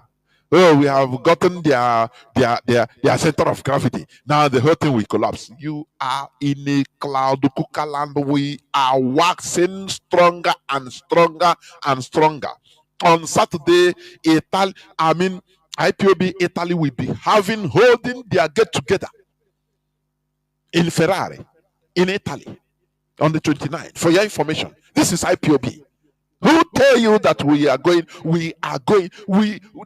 backwards? Who tell you that? Who is that bagger? Onye with that bagger, could that. What Nigeria is doing is trying to demonize IPOB in the mindset of our people. By all these are cheap local propaganda. I call it cheap local propaganda. Cheap local propaganda. It does not hold any water. We are moving on. Nigerian government, they never understand. I tell our people, support ESN. It's not I'm not begging. Support is an obligation. You support ESN. You don't need to be even an IPOB member to support ESN. You don't need to. So there are people that are contacting me from different places. I say, I'll get back to you. I will get back to you. So we move on. Yeah, no, we move on. This John I got here now. Let me tell you something. Nigeria has no diplomacy. You see, Nigeria, they depend on bribery. Yeah, what on here, Nigeria? Nigeria, they don't have. That's why even do you see one of the reasons why Nigeria passport is nonsense? It's not only that Nigeria has no diplomacy. Any slightest thing, they start promising you money. Okay, come. We have a oil well. We will give you oil well. Sometimes the people, the foreigners, they tell you, but these people are this stupid. They don't have anything to talk, only bribe, giving bribe. That's why in Nigeria, bribery, without bribery, nothing works in Nigeria, only bribery. So our people in Osun and the different parts of Biafra land, including Anambra, Lilu, Ihiala, our people there, please know that all these things that happened is never IPOB. ESN never enforce sit at home. Those are hired agents. They are criminals, simple criminals. IPOB have been saying it from right from beginning. The worst mistake our people used to make. That is why some of our people. That is why I say remove sentiment. When all these things started at the early time, some of our people say, what this they happen. Now leave. Well, if Mazi Chinas came here and start calling names, after they will be attacking. Say, why are you calling? Leave these people. How when they make now something is happening. Because you are not sophisticated in thinking. You don't think about tomorrow. Only that you are fair. That 2 meters radius. That is what you see. You don't see tomorrow. This miscalculation is what put us in the quagmire we are in today by Nnamdi. The same thing that is haunting many of us till today. When something will happen, you don't think of tomorrow. People that have analyzed and think where this thing is heading tomorrow, they will come and start shouting. You say no, even if Brehan should start attacking them. Now let me go and donate. Now they are what they do. Where you are what today? You were donating to sponsor what Nigerian government is trying to use to destroy us because of your gullibility, your ignorance, just to satisfy your sentiment. That your individual sentiment is what you want to satisfy. You don't care anything again. That is what we should remove from this struggle, from our heads. That is sentiment. Nah, hey, nah, you know what check with him on there make it hey, on there make it entertain. Hey, you know, to stop this. Stop this. Stop being sentimental. This is a very big problem. Are you hearing what I'm saying? So let me just read some news headline. Let me just read just one line. Now I will open the line. There is one thing I prepared to talk about, one topic, but I will put it another day, please. Now, let me read this one first.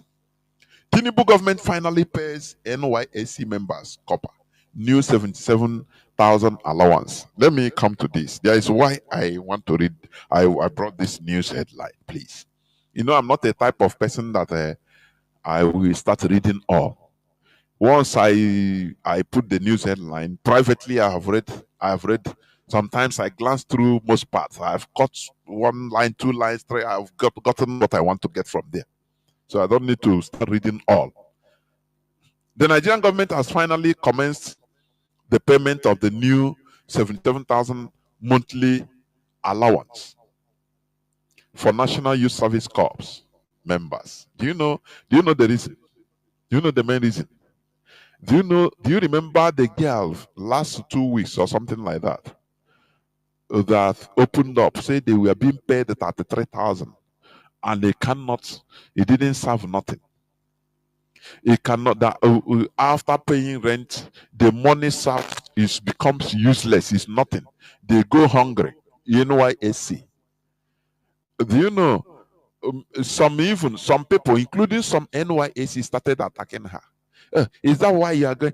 Yoruba, mostly some Yoruba started using tribal bigotry. The Igbo girl, notwithstanding that they Calabar, but they call her Igbo. They are correct. Oh, now Biafra. They talking against the Tinubu presidency. Oh, they are crying because Obedient didn't win. Nonsense. But do you see the result? That is why it is good to fight. You have to sacrifice. No pain, no gain. The sacrifice of that girl has paid. Do you see that? And many of those idiots that even criticized her, that insulted her, will be beneficiaries. Do you see how things work now? Imagine that they didn't talk. Imagine he didn't talk publicly. They will be mourning it, dying in the oh boy. And I God's hand we there anyway. What thing I go do? I don't tell my mother used to say, my mother send me 20,000 every month. So make I use the manager now. I beg go if you talk now wahala on Nigeria we there. Somebody have sacrificed for the benefit of everybody. You see that? Somebody must make a sacrifice. Do you see that? And those idiots that we are harming, that we are insulting her, many of them are beneficiaries today. Some that are youth couples, they are beneficiaries today. They are both the Yoruba that are ethnic bigots, some of them, they are beneficiaries. Do you see how it is? Do you see how things are? That's why it is good to fight. If you are in Nigeria, you are not fighting, which means you will die a gullible, foolish idiot. That is the thing. You have to show that you are alive. This thing, let it teach us something. Let it teach Nigerians something. That you need to rise up to fight for your right, to fight for what belongs to you. You know, if you are afraid of what do you call it? Difficulty, which means you will die a slave. Oh no, no, we don't want to do this. It will bring problem. It will bring always you are fearing problem. Whereas you are in a world of problem. Do you know? Any meteorite can hit this planet Earth, and everybody will die. You are in a world of problem. This planet Earth is spinning, double spinning. The first spin is going around 70 something thousand kilometers per hour. The second one, 100 and something thousand, spinning around the sun, 100 and something thousand kilometers per hour. And you are saying that you are not, you don't want problem. Who tell you that? You are in a world of problem. That is why you need to take the bull by the horn. Are you hearing what I'm saying? That's why the Fulani, you see, they sacrifice their life and they are getting everything. They don't care. They focus on getting power. And the power comes through the barrel of gun. There is power in the barrel of gun. As you are focusing on individual buying and selling, making money individually. The Fulani, they focus on grabbing collective power. And there is no way they can get it, if not through the barrel of gun. So they focus on trafficking, gun running, everything. As the way you know where to get contraband, any contraband goods, as Alhaji told the Kunle, go meet Igbo man in Alaba. They will give it to you. You say about foreign rice. That time, the foreign rice was banned. Very cheap, safe. Pure foreign rice. Where they get it from, you don't know. The same as you are focused on buying things that will give you private money. The Fulani, they are focused on getting power. And getting power is through the gun they are using, the rifles, the assault rifles, the RPGs. They know they do the gun running. The same way you are doing rice running. The same way you are bringing in fans or fridge in order to sell to make money. The same way you it's two parallel lines. You are radical in making your own private money. The Fulanis, they are radical in getting collective power, and they get it. That's why they are killing you. You are complaining, crying. That is how it is. Until you understand how the world works, you have to get power first. Otherwise, you are nothing. Otherwise, you are just chicken. They feed you. Look at Tanko Yakasi, that old man. Is lecturing Igbos how to belong. No, if you are talking, don't issue threat. Talk like a gentle slave, so that plead for people to support you. Let Yoruba support you. Plead now so that you become good Nigerian. So that they give you at least the dash you presidency, even if it is 4 years, one term. You have a sense of belonging. That is an insult from somebody that can never compete. He said it. From a people that they said we cannot compete with you people. That's it. He's not lying. He didn't miss words. Mana ndị be anyị eme n'onwe anyị ihe ọkpọkọrọ. Agwọ we know anyị meziri onwe anyị ihe a agwọ na nwere venom. Snakes without venom. Like this, nothing. That is how they have taken us. Because you are buyable. You have lost your dignity. Everybody is craving for what he can get. One person or individual. I will get this. I want to acquire a house. I want to acquire this. You acquire. Go to our villages, mansions everywhere, but they are all empty. But the Fulani, they are taking it. They are taking over our farms. They have the guns. They have the guns. They have the RPGs. They have the heavy assault rifles. They're on the move. Because they know that if they fight and capture everywhere, now their next generations, in the next 50 years, 100 years, that now they will be on top.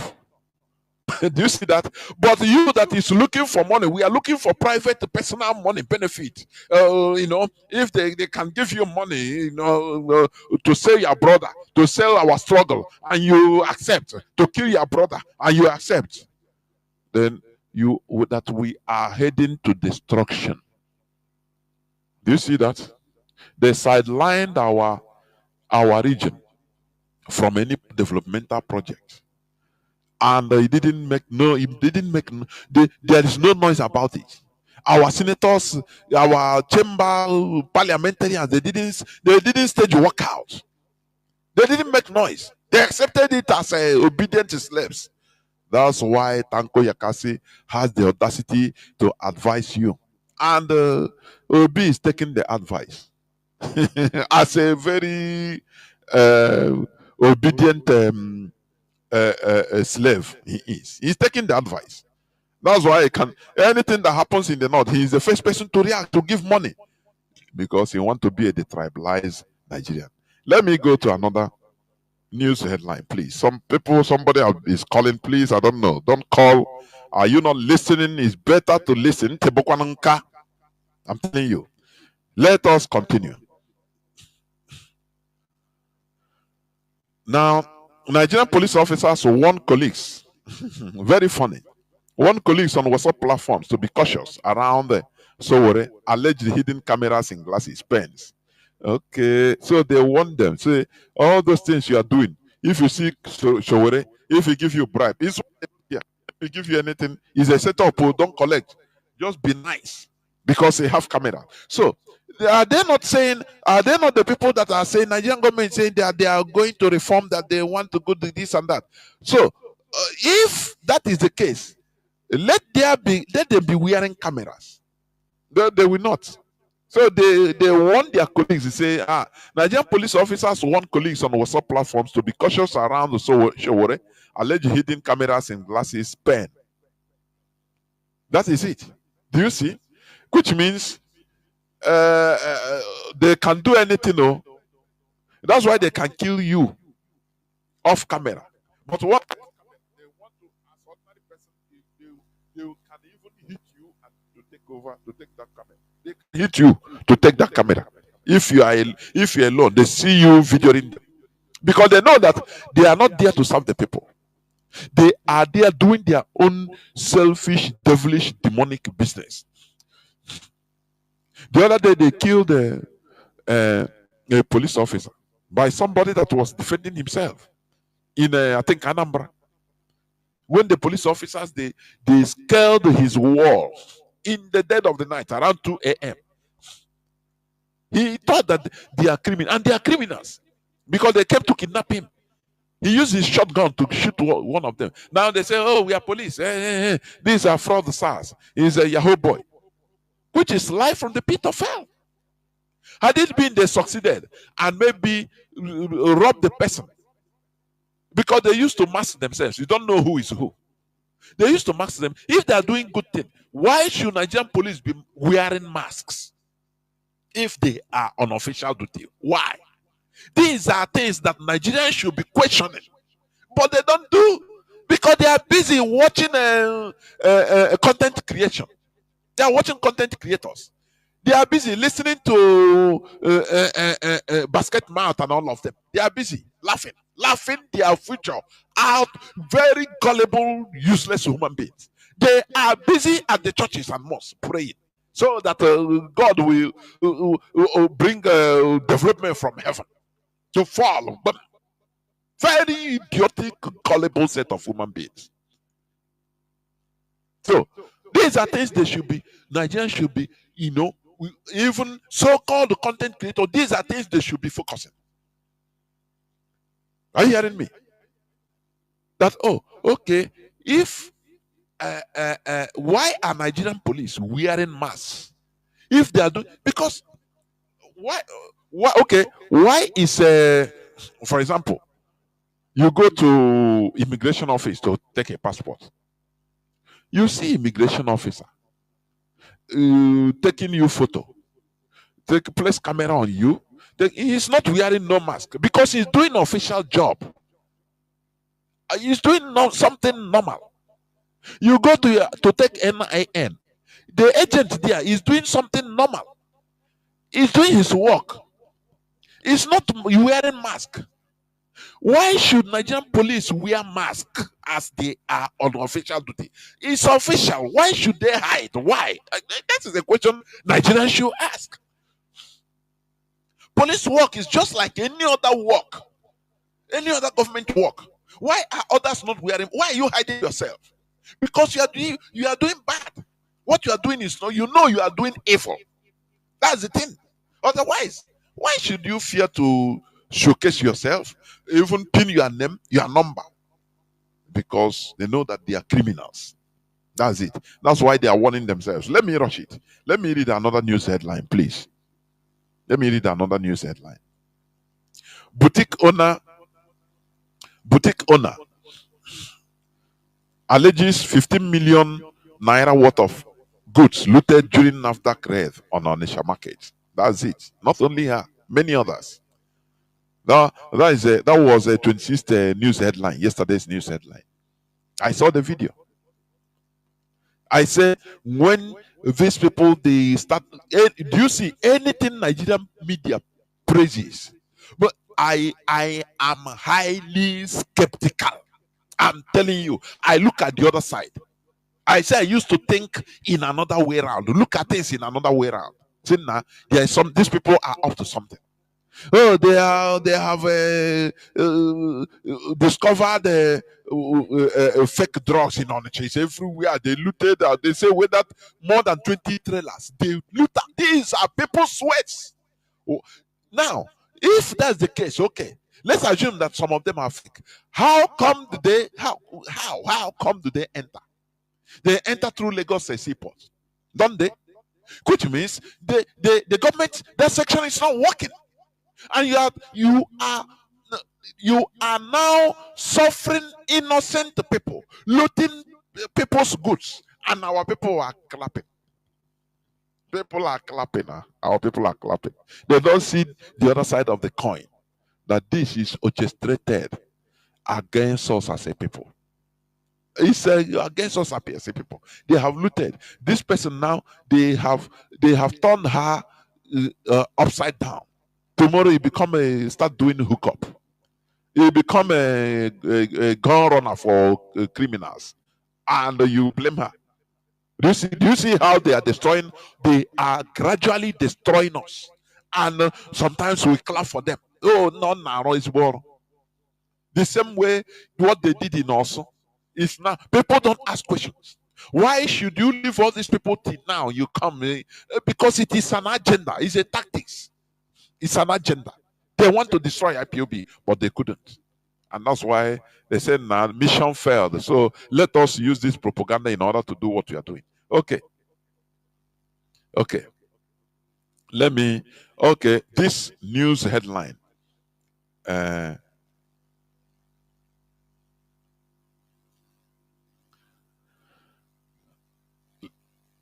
Let me read this news headline. Now, we are exhausted. Our fighting spirit is gone. Hey, Nigerian soldiers protest over 2 years deployment without rotation in Northwest. Listen, let me read it a bit. Very interesting. You know, Nigerians are generally gullible. They are stupid. They are fools. Where these people have power is only when it comes to their fellow miserable citizens. That is where they have power. I don't know how Nigeria is programmed. I cannot understand. These people have gone. They have experience of war. They will not turn their guns against the people that are suffering them. No. Instead, they lament. You will see more than 1,000 of them lamenting. They can invade, they can storm anywhere. Because after all, they are dying. Oh, instead, they will come down. When you see them, instead they will come and be torturing innocent citizens. They will not make up their mind and say, no, enough is enough. They storm all those their hierarchy. No, they will not do it. Let me read it a bit. Nigerian soldiers deployed in Operation Fansan Yama, Northwest, have expressed frustrations over the military failure to rotate them, citing lack of funds. Listen, lack of funds.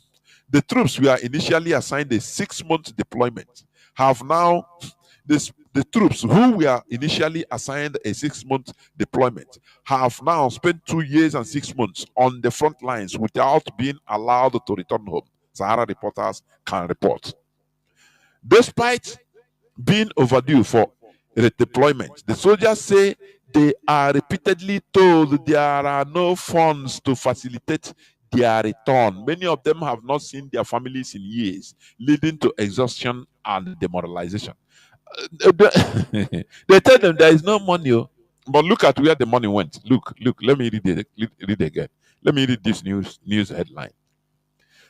On 24th news headline, 24th of this month, it says emergency rule. Reps, that is Nigerian representatives, got $5,000 each as a salary gesture, not a bribe, because they tell them that they bribe them $5,000 to vote for or to support Tinubu's emergency rule in River State. They say no, it's a salary gesture. Now, this is where the money that they are lacking. This is where the money that they don't have in the military. People that are really working. This is where they are $5,000. And remember, in the Nigerian Senate, there are 109 members in Nigeria, in the Nigerian Senate. Are you getting what I'm saying? 109 members. Now, 109. Let me do some mathematics. Follow me, please. 109 members, 109 times $5,000 each.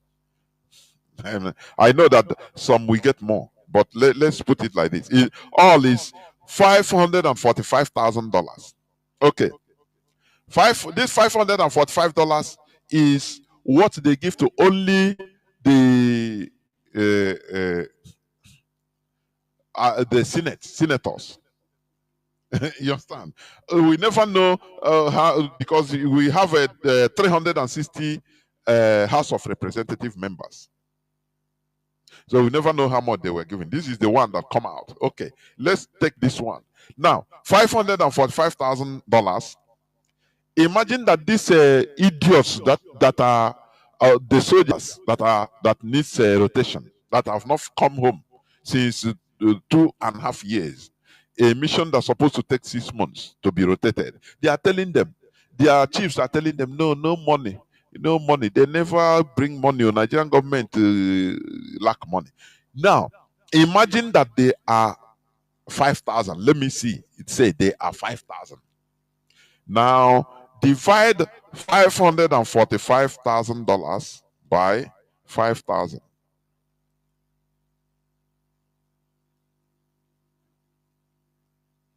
No. Let's say they are $545,000 divided by, let's say they are 1,000, because they will not be up to 5,000. How many are? How many is the Nigerian military? Remember, now it will be $545. 1,000 soldiers. $545 times $1 is, say, 1,600 naira. That is 872,000 naira. What they share to senators. He says is a salary gesture. People that are really working, do or die. Do or die. People that are in the state, many of them are dead. In the Nigeria, the military, the boys that are fighting. Let's say protecting the country.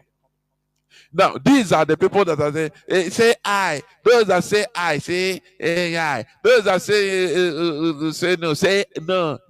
This is only what they are working. They have every type of allowance. Now they get only for salary, as they put it. Each of them $5,000. Let me tell you. Do you know Ibrahim Traore? Do you know what happened? He reduced the whole ministers, the salaries of the ministers, 50%.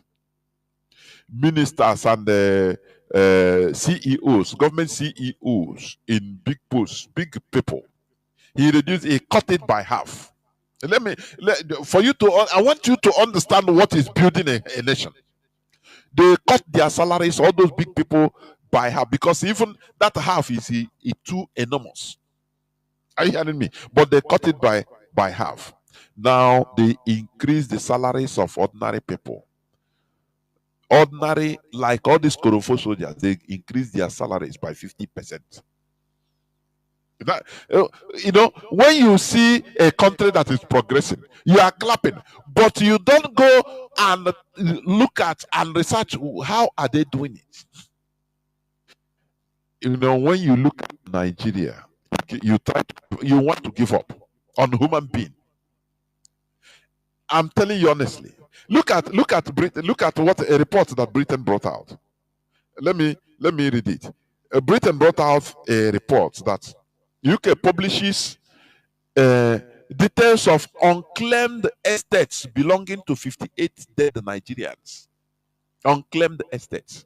These are billions of naira estates, houses belonging to Nigerians. In Britain, they died. When I checked the whole name, out of the 58 people, maybe people I saw Igbo names are about 3 or 4. Others mostly are Yoruba. Are you seeing it? Are you seeing it? So how can you check a country? How can you transform a country? Say it will be better. Are you not living in cloud cooker land? Say it will be better. Nothing will be better. All people must rise up to fight. Oh God Almighty! Now I come to understand why they allow these fake scammers we call men of dog to continue handling the population, giving them sedatives, telling you it is very to the best interest of the Nigerian government. No, God, no, don't react. No, leave. Pray, God will do it for you. Don't worry. Leave government. Even if one cup of gari is 20,000 naira, God will feed his people. Leave it. This thing they use it to tie every of our people said so that they don't react. People don't understand what this thing means. People don't understand what the Nigerian government, how they tied the population. They use ethnicity, tribalism. They use religion. They use different things, tie everybody, and they are looting. Look at that, $5,000. Each senator, just ordinary. He says it's a gesture. He said, "Nah, make with the who go react for who? Which Nigerian go rise up? People that are that the whole they heard junior one and check. So who will react? I beg. We are the military that are fighting. The military boys are crying. No money. They say no money. $5,000. That is 8 million naira each. Say now me wanna go buy ram. Use it to go buy only. Upon that they have a laughing allowance, have every wardrobe allowance, newspaper allowance, sleeping allowance, side chick allowance, everything. But the people that need the money, they don't have it. Nigerians, you will continue suffering until you rise up and be suicidal and say, no, enough is enough. Nothing for you. Continue going to church and receiving comfort. Continue comforting yourself. It will be better. They say, let me stop here, I beg. This is where I'm going to stop. I will go into a few minutes break so that when I come back, I will open the lines so that people can start calling in. Please do not go away. I'll be right back. Please. And this is the national budget. We have to look at it critically. Mr. Speaker, I want to draw the attention of the House in this item 281, Light Rail, Kanu, Ogun, Lagos. Mr. Speaker, I'm from a zone, and none of the southeast and other zones are captured in this particular place. And this is a national budget. We have to look at it critically. It's not for a particular state, Mr. Speaker. The southeast need to be included. That is my point of order, Mr. Speaker. Thank you. Thank you, Honorable, your observation. I am sure in the course of the year that... Mr. Speaker, no other time. It is now. Let us do it now. Mr. Speaker, observation. They are already ongoing now. Yours is noted, Honorable, and we'll bring it to the attention of Mr. President. Order. In the near future, we'll ensure that that balancing is done, okay? Please, let's make progress. Order, please. Border communities infrastructure carried. Military barracks accommodation carried. Military Movement has already overtaken it. Total capital supplementation carried. Total capital Observation, Mr. Speaker. South for the rail. South. Decorum, please. My highly esteemed colleagues, decorum, please. Let's maintain some kind of decorum, please. Order, please. When I'm talking, you are not supposed to also be talking. You can only raise your voice and expect to be recognized. But it's not good when we are talking, you are also talking. It's very dishonorable to us. Please. I have made my own statement or remark concerning that particular observation. And what I said is that we would bring this to the attention of Mr. President. Likely there may be another supplementary within the year. If that kind of opportunity unfolds, we will make sure that this request is channeled. Okay? Another observation, sir. Thank you very much.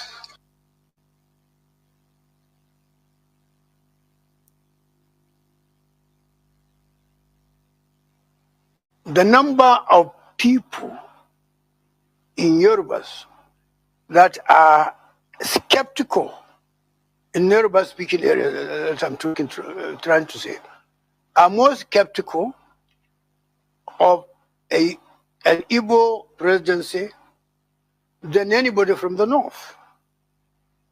Why? Because northerners are not competitors to the Igbos, but the Yorubas are. What is the stake in Nigeria? The education and capital. We don't have the capital in the north. We don't have enough educated people. We will have one day, I know. There will be a time when we'll surpass the south. The time is coming, but it's not now. It's not there yet. So there is no serious competition between the north and the south, except the unfortunate ill feeling of the civil war. Well, my suggestion is this: that one, I'll direct it to our Igbo compatriots, that they should go out, seek understanding with fellow Nigerians. Tell them that, in fairness, they should be supported to produce the next president. But don't threat. Don't let them issue threat. Threat wouldn't work when you are looking for something like this, because threat doesn't get you votes. This thing is a matter of casting vote. When somebody goes into booth to cast his vote, it will be he and his God alone. So win his heart. Don't try to antagonize him. If you antagonize him, he will not vote for you. And he has not committed any sin or offense.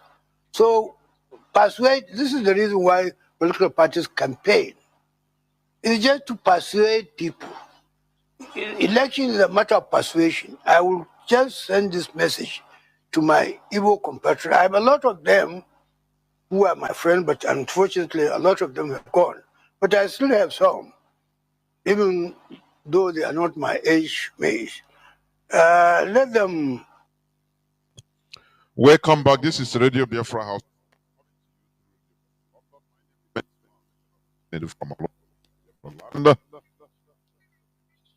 We are here live and direct. Today is the 27th day of March 2025, being Thursday, Obochi Orie.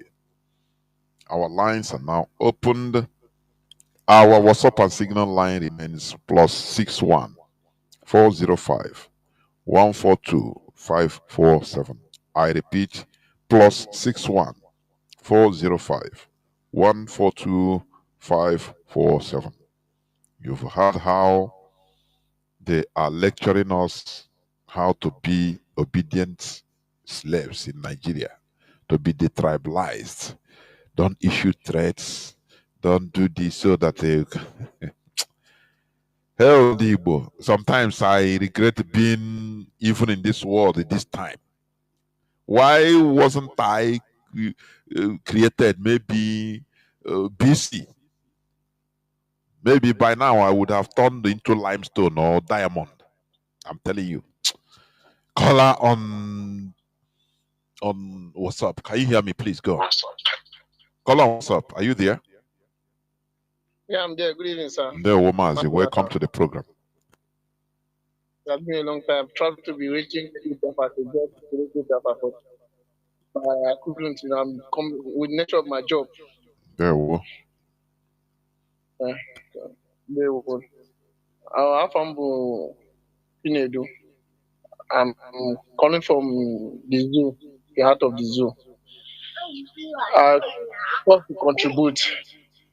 Although here, our Igbo brothers, we are very, very stubborn, and you know, I've tried my possible best to to talk to my Igbo brothers. There's very, very my brother. I don't know our people here. Actually, those people that are based here in Lagos are no. We are very rude. Mazi is not only the ones in Lagos. Anywhere you are, you think that the people there, they are the most of everywhere. Everywhere. But it's not. We must continue. Go on. Go on. With the nature of my job, I've met a lot of my Igbo brothers here. If you see, I met one of recent. I was so very annoyed. I just tell him that the worst part. The man is a barrister. I just went to pick him up from from a court. I don't know. I just don't know my Igbo brother. I just felt frustrated. Our people, I don't know whether we are daft. Actually, this religion, these so-called religions have brainwashed us. So the religions is causing a lot of division between me and my family.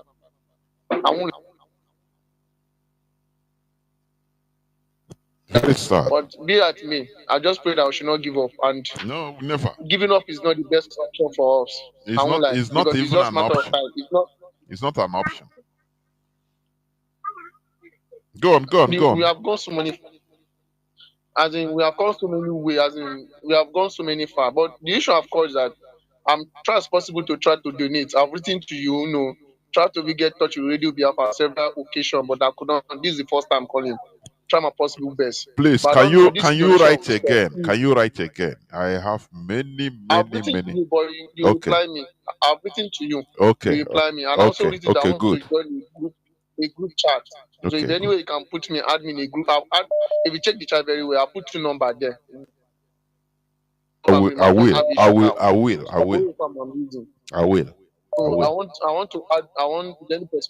to join the group chat to give me rest of mind because I need to unite with my Igbo brothers here. If you finish now, Mazi, if you finish now, just write me again that please this is me so that I will try to add you up to somewhere. You understand? Okay, to give them because I was with the group before. But you know this group now, I don't know most of they join all this whatever group. I don't know how to put it to the league. So all the groups since that time I've not been to any group again. So I'm just like I don't know how to communicate to pass any information, valuable information to and so that's why since that time, since I just write me. Alone. Just give me a note. Leave me a note. Yeah, I can't just obey myself. I'm joining IPOB, which I don't know because our people is not people that I can trust. You can go and join because you don't know who is who. So as anyway, you can link me up any group of IPOB here. I won't mind. That's my other suggestion I want to put through also, so I can be my people very well and mingle with my people and pass having information I can pass on. To know how to contribute to bring a lot of things to the table. So that's what I have to say right now. I have a lot to say, but I have to give people a chance to call. So I'll write to you now. What will I put on the writing on the WhatsApp? Yeah. Right, just here as you are calling. Just where you call. Just do that. What will I put? When I say it is me, I'll just put it that way. Yes. Right. Thank you, Mazi. Thank you. We must continue. We must continue. There is no going back is not an option because you know the funniest part, we don't have any back to go to. That is the funniest part, honestly. There is no back to go to. So that is it. So when you now see going back is when you have back. There is no back. Caller on WhatsApp. Can you hear me? Caller on WhatsApp. Yes. Good day, Mazi. The woman. Mazi, yeah, calling from San Francisco Bay Area. Though it's my opinion, you say something that's part of what made me say I'm going to call. That you wish you were not born this time. Well, I wonder who would be doing what you are doing today, or you do not consider that you are doing something exceptional, not just for our people, but for humanity. That no other person would do it the way that you are doing it. Wouldn't that be a good reason to be happy that you are here in this space at this time? I am happy that you are here at this time. And same way, I am so proud of what Mazi Nnamdi has done, creating IPOB. And our dear brother who spoke right before me, and talking about our people. The psychology of our people is part of what actually is the biggest fight here. When you talk about sensitizing our people, waking them up. Because hostility that we have been in all these decades have caused our people to look for ways to survive. And some of them have veered into terrible, unspeakable, despicable ways to find survival. And what we are doing is to this IPOB, through this Radio Biafra and so on, is to realign our people. It's a realignment. Relinking our people to their true sense of self, to their true psyche, relinking them to their culture, from where they will extract the real ability to self-represent and also be a part and a good representative of the collectivity. And in Biafra, when we have assembled this and use it to achieve a free Biafra, in that we will continuously build and protect this so that we do not continue to be regressed in a way that we will be looking around, finding a way to survive under hostility. And we will, I am very confident, slavery, not just slavery, but chattel slavery ended. Though colonialism morphed into neo-colonialism, which is what we're fighting today. But it had beginnings. So, and the end includes the restoration of Biafra. So all the people who they have used. Okay, let me step back. My own father was a victim of the story you were telling about what Biafrans have gone through in River State. That false flag operation, that propaganda, and you related to what has taken place in Ukraine, what Russian military has done, or have done. I saw something, or I read something rather, where a Russian was telling a cameraman how to identify a Ukrainian dead soldier. But he warned him not to get close because the dead person, the dead corpse, maybe booby trapped. Also warned him not to go inside houses, even though they belong to the areas that have been liberated, even though these places are housed supposedly by Russians. And what were the reasons? Part of what we're talking about here, what you have enumerated. People may wear the uniform, in this case, Ukrainian soldiers may wear Russian uniform. So when you look at that, as well as Russian band, military band, so you look at that and you think, oh, that's one of us if you're a Russian soldier. And then you get there and you're dead. I think that's like Trojan horse, right? So you're dead. They lure you in, and you're over. So you warned the cameraman, and the man, first of all, didn't understand. He said, well, what is this? And he explained to him. He said, okay, whatever you say is what I will do. They've used this against our people to divide us, and they have used it in IPOB. So part of what we are up against here, which we are winning in IPOB, is educating our people, and also to let them know, those who do not know, that these things are part of this struggle. The enemies will come in various ways. They will use those closest to you. They will use those far away from you. There is no method they will not deploy. It's not new. So that once you are awake to these realities, anyone that is coming, you can see it and know what it represents, and therefore know how to go about it. That is what you're being here at this time. It's accomplished and it's been done. And that is a wonderful job. With these, we will get home. And that home is Biafra. Well, we will remember all those who have been a part of this struggle, part of the war of extermination, the genocidal war brought on Biafra. Instead of allowing a Buria Accord to save lives, British said, no, go and kill them. There, the spirit of these people will rest in peace in Biafra, a free Biafra.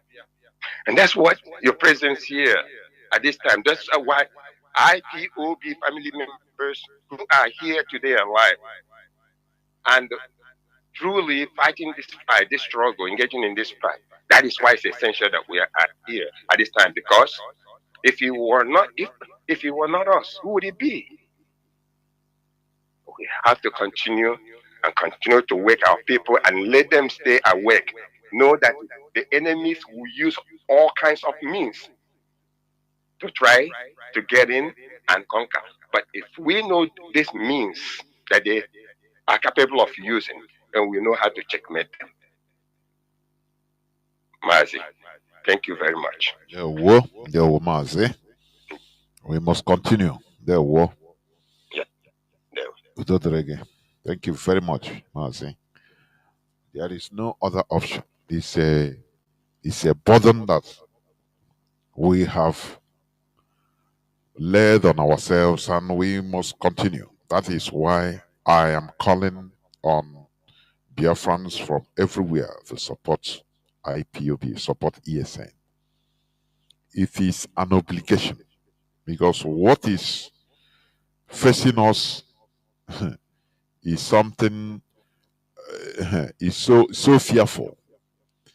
You know, our people have been programmed to be Bakomi. I used to say it. Look at the news headline that come 1 hour. Criminal headers now moving attacks to southern Nigeria to nationalize pastoral crisis. It's not criminal headers. It is an agenda by the Nigerian government, sponsored by the West, Bill Gates among. There are, you know, we have said it here several times. Caller on WhatsApp, please go on. Go on. Good evening, sir. There, Mazi. Yeah, Mazi, thank you for your good work. Mazi, there's one there's one thing that is there's one question I ask myself all the time. Say, can you go there, Joshua? Please, you can put me online. Mazi, the questions goes like this. Since that our representative, all those so our representatives in Abuja, both governor, they cannot see the handwriting of the word. Is it not a time for us to be calling them, be questioning them? If that someone can bring out the number, so that we as IPOB, we should be calling them one after the other, telling them what they should be representing us for. Because here in Osun State, where I am, their representative both in higher level and lower level, they are doing something great for their people, which the eyes of their people we see. But our own is not like that. In other way, evangelizing our people, telling them the way. I can tell you that our people, they never, a na-akụ ihe ha na-akọ dịka akụkọ ifo ka a na-eforo ha. Out of 100%, I don't sure my go up to 50%. Our people, I don't know what they are thinking. I don't know what they are, what net they have seen. I don't know how Biafra or this idea of IPOB. And they pay attention. But Mazi, it's baffling me a lot. Sometimes I crack my brain, crack. When you see them coming to suicide because of this Nigeria, I'm not telling you that because of the way our people is thinking, they will say that you are deceiving them.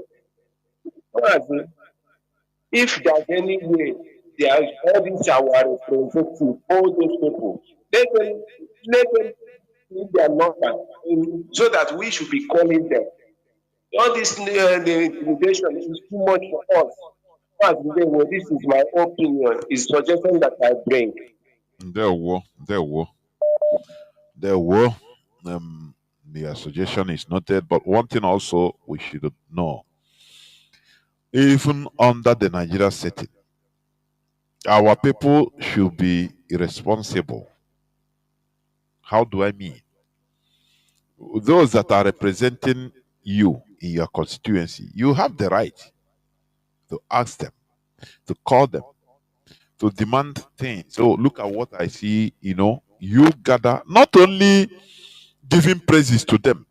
Hey, once they give you something, or you go for your own private, to beg money privately, or make your contact privately. This is one thing that is killing us. Otherwise, all these people, if our people are even awake on their responsibility. Do you see this tape I played?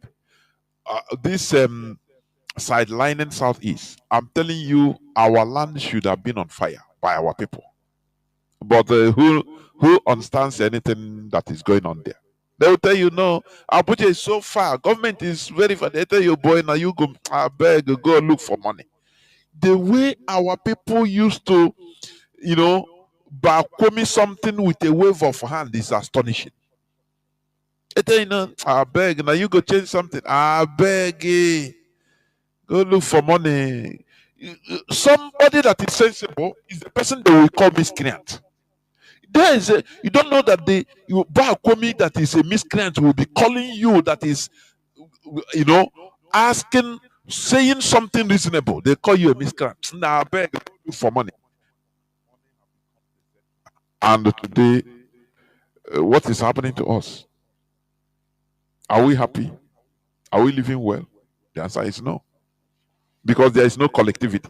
Everybody is trying to make money on his own, which is not the color on Signal, please. Welcome to the program. Call on Signal. Can you hear me? Yes, my brother, I can hear you. Good evening from here. There, Mazi. No, Omar, thank you very much. Somebody, I want to clear something for you. Somebody disturbed, called me when I was listening. So when I came back, I don't know where you are. So that's why. But thank you for picking my call. My name is Ifan Chukwumadabuchi. I'm done reaching you from the Netherlands. Let me start with the wickedness that is Nigeria. People who are earning upwards of 15 million, 20 million, 30 million, 50 million naira per month, as the case may be, they are now being given $5,000, $10,000, $15,000, $20,000 to pass an illegality, while their own countrymen, their kings, their Eastern kings, are not earning up to 70 or 100,000 naira a month, regardless of the abominable purchasing power of naira or abysmal purchasing power of naira. These are demons who are sitting Not on up to our $100. heads. Not up to $100. Yes. But these are people that are giving. $100. They are giving. They say it's a gesture. They are giving $5,000, Yeah. $10,000. Just say it's a just dash for. I bet go and spend. It Spend money is for to nothing. pass, my brother. It is to pass that impeachment. What do you call it? That Emergency rule. State. Yes. To pass it, to legalize it, to the Senate will stamp it, House will pass it, and these are people who will be talking about the rule of law. You see, that's how they hate their own people. But anyway, let's talk about the blackmail and propaganda against the ESN and RPOB in the East. The governors in the East who engineered the kidnap and the extraordinary donation of our leader, Dave Umahi, this week, whoever is, yes, on week, and Hope, who's the man in Imo State, they will know the rest of their cohorts. But I want to tell Biafrans and lovers of freedom that these people haven't given up trying to destroy IPOB and ESN before ever our leader comes out. You know what they're doing now? That thing they showed, so he took and whatever they're saying that IPOB did and IPOB that. It is still their game to destroy the name of IPOB. There's something I sent you, Mark Jonathan, in WhatsApp. Maybe our lawyers will going to shoot those people who are saying that IPOB did these things, because their game, they are preparing for 2027 election and they want to weaken IPOB before then by lies, propaganda, and blackmail. But we have their number. It's just that we are trying to make our people, aware of their machination. That is nothing like you said. Our leader told us this even before they kidnapped him. You must be ready for propaganda. We are ready for their blackmail, and the international community know their covert operations and the false flag and the blackmail against IPOB. But we must continue. The fact here is that Nigeria had fallen and divided by the imposition or institution of Sharia law in the north, in 12 states of or 13 states of Connaught, and their ethno-religious intolerance, bigotry, and supremacy. And then you talk about injustices, inequity, complete lawlessness, and impunity. We hear the voices of the northern, who are talking about the division of the Zoo Nigeria. Whether it is coming from Islamic preacher who were saying and begging for Araba, That is separation of Biafra, Oduduwa, Yoruba, and the other one, and threatening that the heaven will touch earth if they don't give them a rubber. Or from Northern Socio-Cultural and Civic Society, like Arewa Consultative Forum, Arewa Elders, or what do you call it, Hausa Nation, movement. These are cogent cause. But Igbophobia and Biafraphobia will not let them to make it to work, to make it reality.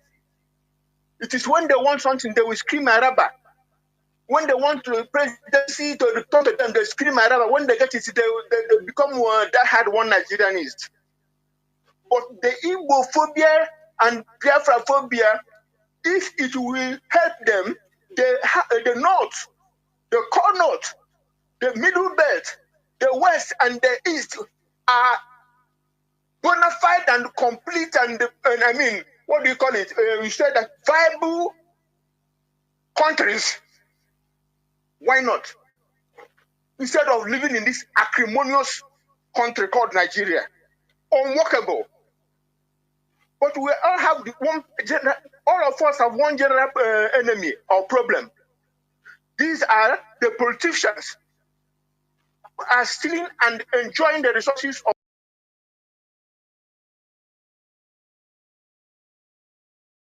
the unworkable country. Whether they are from the north, whether from the south, whether they are from the east or the west, or even the middle belt, they work together to hold everybody down. And so every region that we have called should work to liberate themselves from those who are sitting on our heads so that we can have peace and security and develop both economically and politically and culturally and or otherwise. Please, all Biafrans, all people on the east, this is a let's make hay while the sun shines. Support the leadership of IPOB, the movement, so that we will work to restore Biafra and release our leader. And then we join hands together and you call Mary or Fufu. We join hands together and restore the independent and sovereign Republic of Biafra. God bless Biafra. Whoa, thank you very much. Dodrege, we must continue. Caller on WhatsApp, Mazi Onyemuchi, thank you for holding on. Can you hear me? Mazi, I can hear you, sir. Good evening, sir. There, Mazi. Welcome to the program. Yes. Biafrans, good evening, wherever you are. Mazi Nnamdi Kanu, sincerely, I love you. Honestly, you have done it. Mazi, let me start by saying this. Do you know that there was this time on this platform that you came up one day, you were making a definition about, how do I put this? You were just talking about a country called Nigeria. What do you expect from the government of the day, whereby the citizens themselves, they are corrupt? So whoever that goes there, whether when they were clamoring for let the youth take over and let the old ones come down, that the same thing will still go on because there is no structure and there is no foundation. So, each time I listen to all this work from you and every other minister there, I become so encouraged. So why I'm saying this quickly is this, you made the reference on there is no diplomacy as a characteristic of a nation or a country in Nigeria. So I'm just paraphrasing it. See, I sat down, I looked at it, I said, yes, this is true.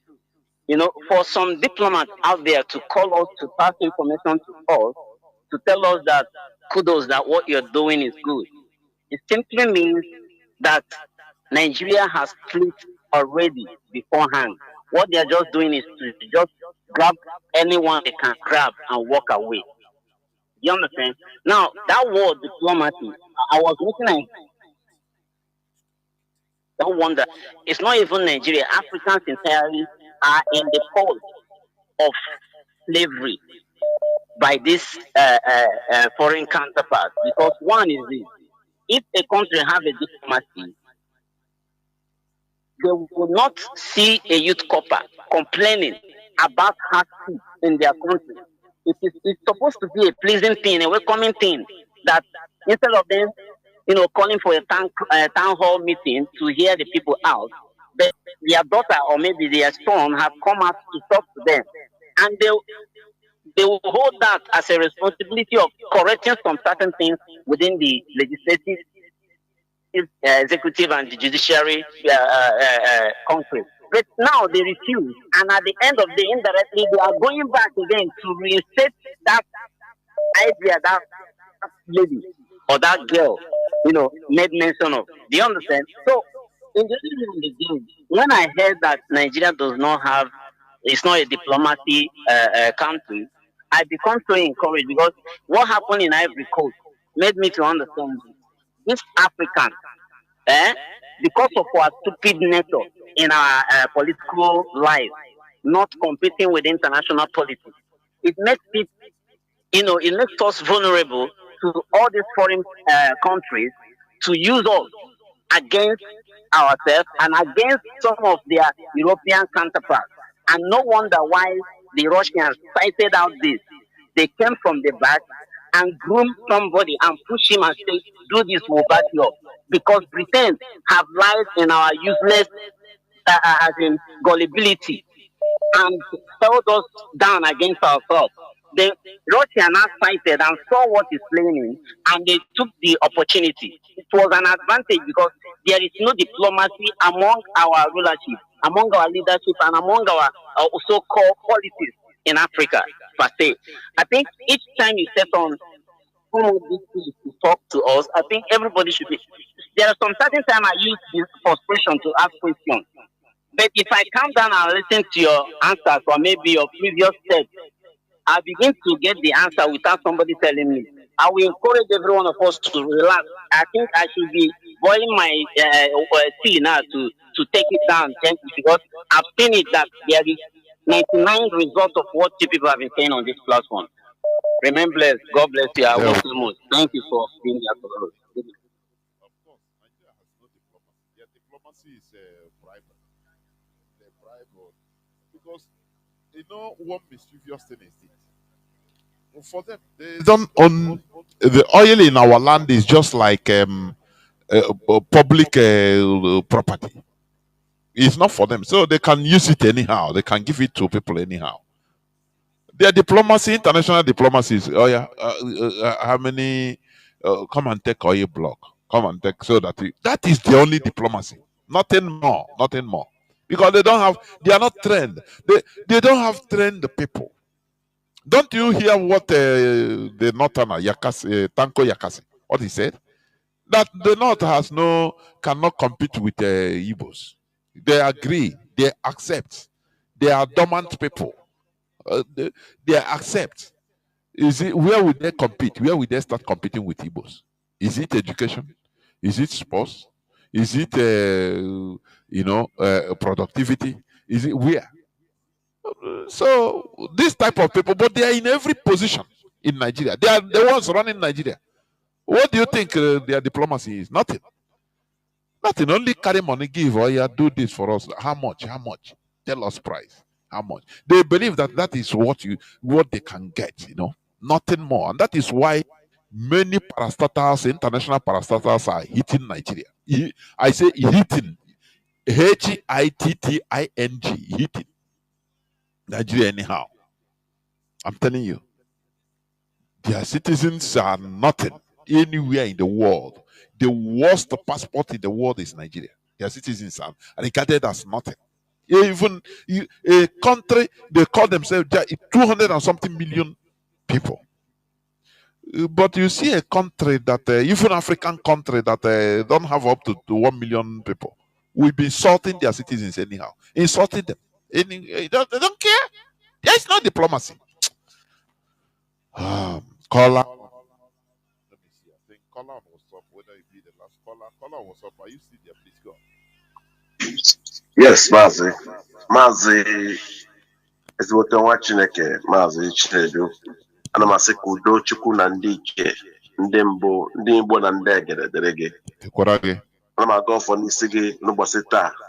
N'ike ngị jidere ire ga na-edu gị, na agwụ dị n'ime gị na ndị ichie ga na-esi n'agwụ gị wee na-enye gị akọnuche ziri ezi. Maazị nwa Chineke, asị m akọnuche gị agaghị ata n'aha Chukwu na ndị ala ise. Aha m bụ Mazi Chidubem. Mazi, I just want us to connect the dot because as it stands now, my perspectives in the zoo and Biafra, to be precise, is just about our freedom. There is nothing that is happening today that Nnamdi Kanu have not spoken about, but that will not stop us from talking. I just want us to connect the dots. Immediately I read a few days ago that this Udelenero Zoo, hopeless danger, went to the church carrying the Bible, said he has given his life, people should forgive him. I knew something will be coming out in a short time. And what was that? The blackmail of the ESN. I want to make this known to the entirety of humanity that 98% of the crime that has happened in Imo State and to Anambra by extension were all sponsored by Hope Uzodinma. That is a fact. The animalistic tendencies and inhumane attitudes of barbarism and carnivorous lifestyle that Hope Uzodinma initiated into Imo State was a destruction that destroyed us also and Olo as a senatorial zone at large. Hope Uzodinma simply thought the only way he could retain power was to destroy our land with criminality. And that same attitude he has shifted over to this idiot called Charles Olodo in Anambra that is currently going on today. Imo State, the criminality has reduced. It is now escalating in Anambra simply because Anambra State election is coming very soon. There is a Magune Chamber in Anambra killing indigenous people. There is a Bubago killing indigenous people. There is AVG killing indigenous people. All these people now are extorting our people, kidnapping people, killing them without even them knowing. The same pattern which Imo State became hell is happening today in Anambra. There are so many borrow pits where our people are being killed, thrown into those borrow pits and poured conch H2SO4 acid upon them, and they will dissolve. Just the same way, I can tell you without mixing words that Hope Uzodinma sold this perspective to hopeless to this idiot call him Charles Oludo. That is happening today. I want to tell Hope Uzodinma, even if the God, even his Jesus or whatever he's serving will forgive him, we because Hope Uzodinma's atrocities can never be forgiven. Even if Hope Uzodinma kwagodala okwala nala Igbo, me as I am, anywhere I see him before man and God, I will go to jail in that country.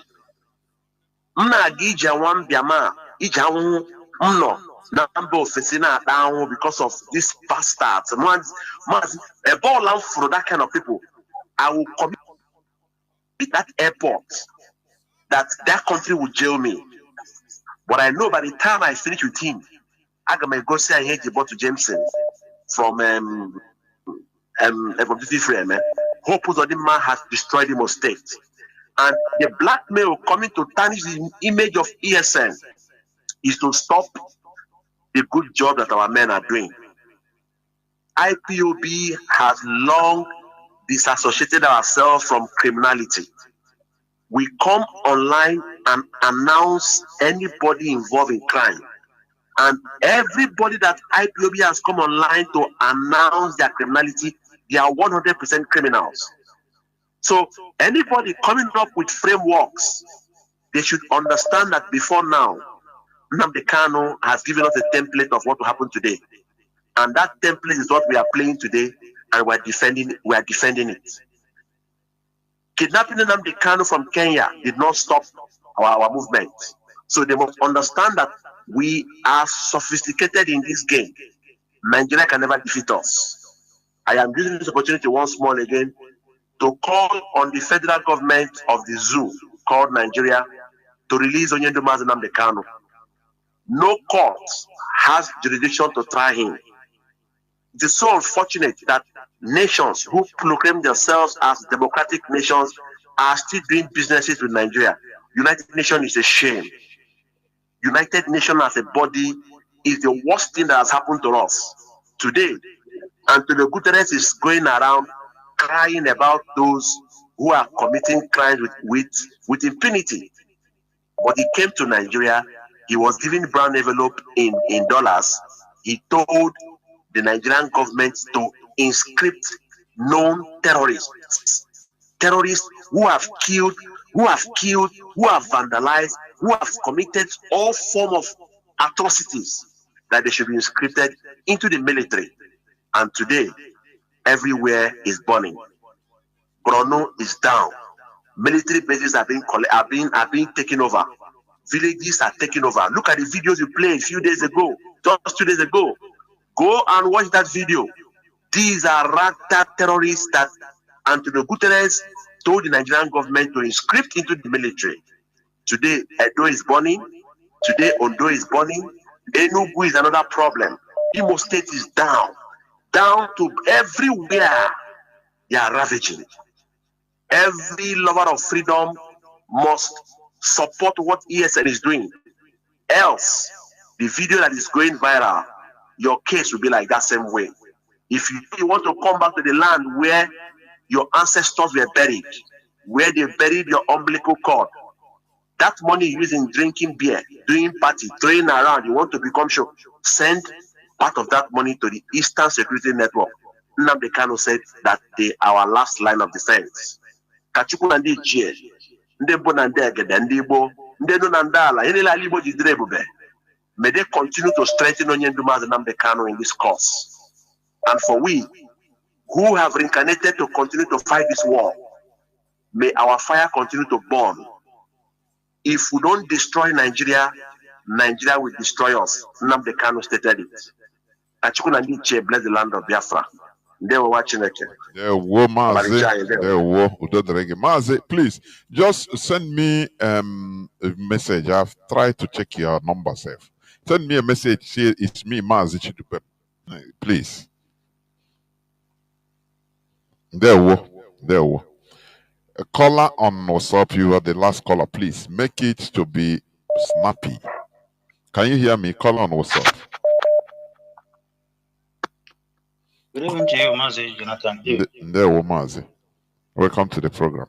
Please make it to be so as snappy as you can. There were. Thank you. Yes, what I just want to say, my name is Sugo, and I'm calling from the blessed land of Biafra, the land that filled with milk and honey, and the most precious land on this planet Earth. That is the reason why the enemies all over the whole wide world, they don't want to allow Biafrans to be free. But by the strength of Chukwukabiam, we must get our freedom. Fulanis who are filled up in the Nigerian Evil Senate House that call themselves lawmakers, we listen to what they are saying according to the clip you played this evening. By the time the Igbo elite, in Nigeria, I continue to say this, Nigeria doesn't have leaders. What they have is rulers. And then when you check the activities of leaders, you know that leaders are messengers. Nnamdi Kanu is one. He suffered for the people. He cried for the people. He sweat for the people. He made a lot of sacrifice for his people. Why the rulers that filled every corner of the zoo, they are there to fill up their pockets. And that is the reason why the devil is using them. After intimidating a particular group of people, they are now circulating it. So by the time the rest of the evil rulers among them that comes from the eastern part of the zoo, as they claim, they start condemning this high level of intimidation. Like I don't know the person that said Mr. Speaker is now. That is the kind of thing that they're supposed to be doing over there.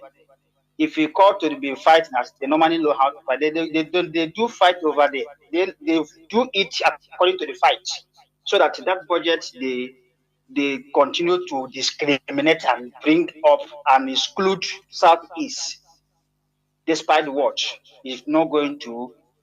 But according to what that man said, he say in future.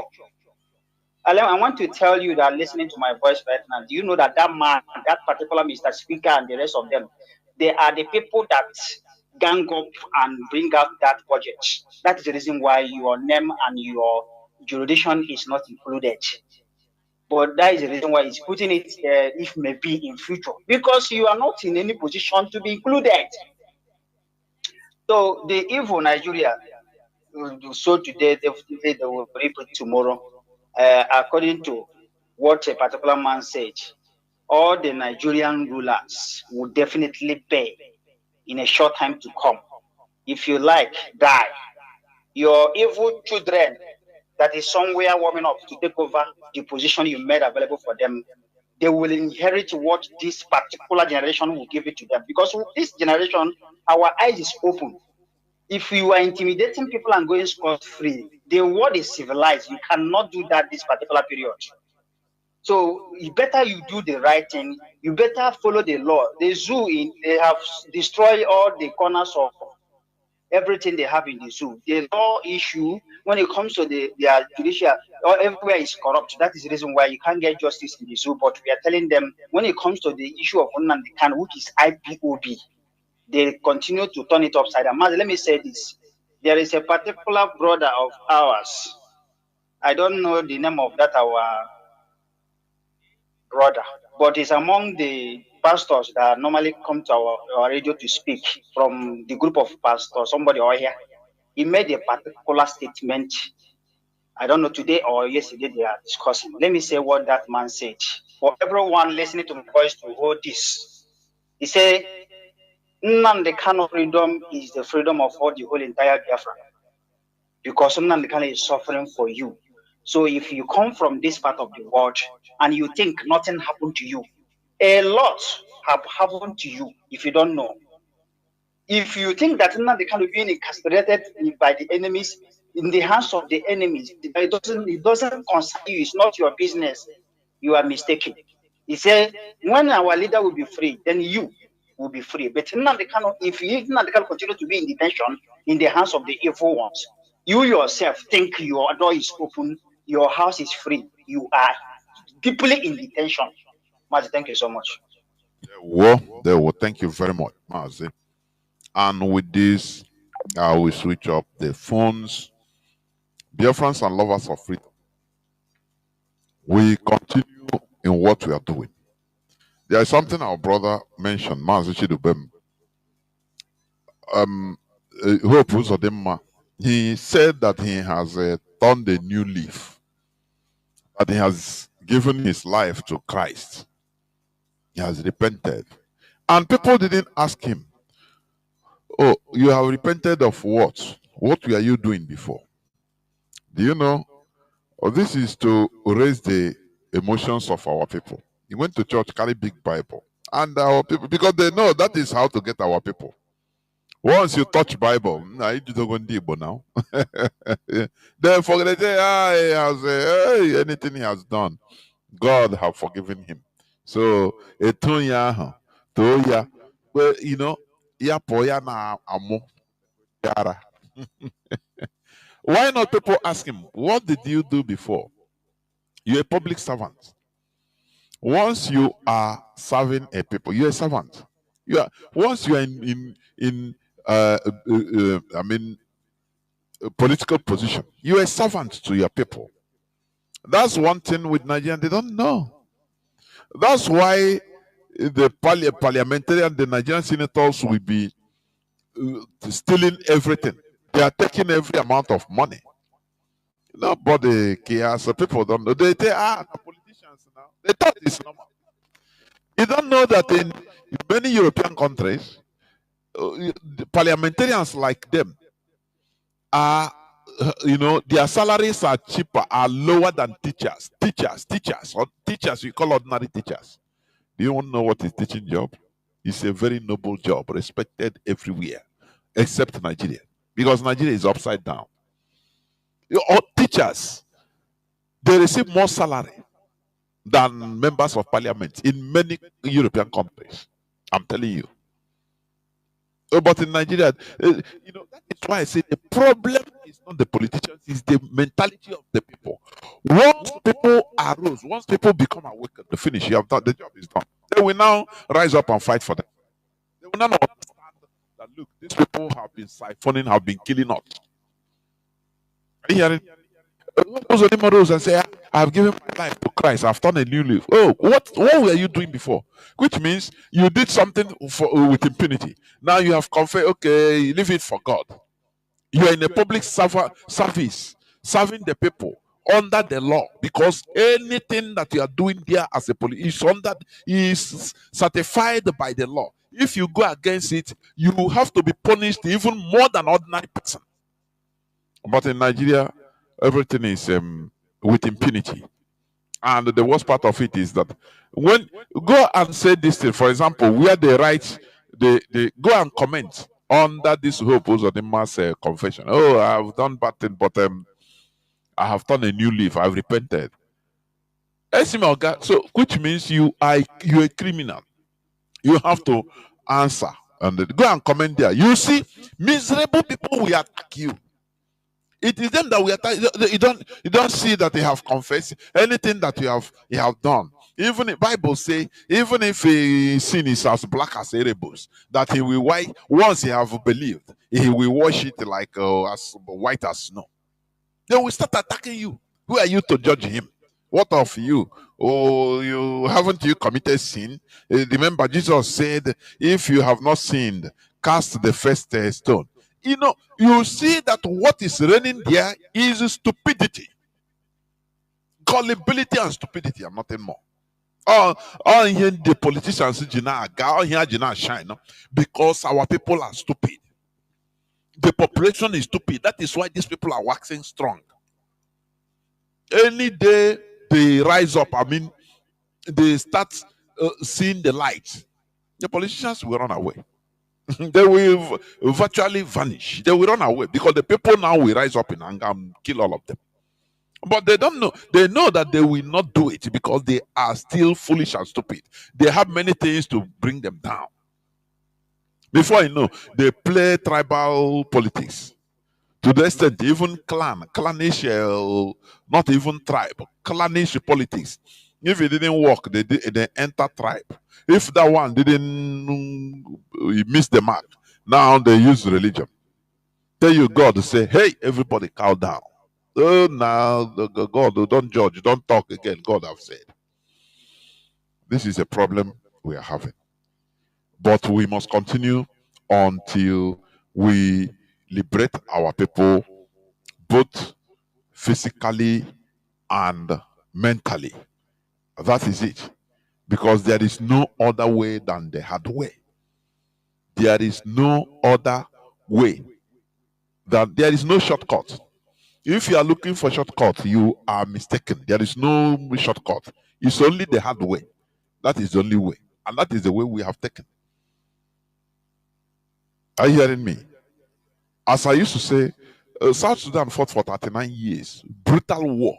39 good years. Do you know what is 39 good years?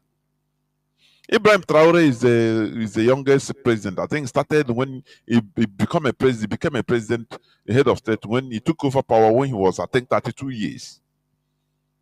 If I'm not, either 32 or 34. 32 years, I think.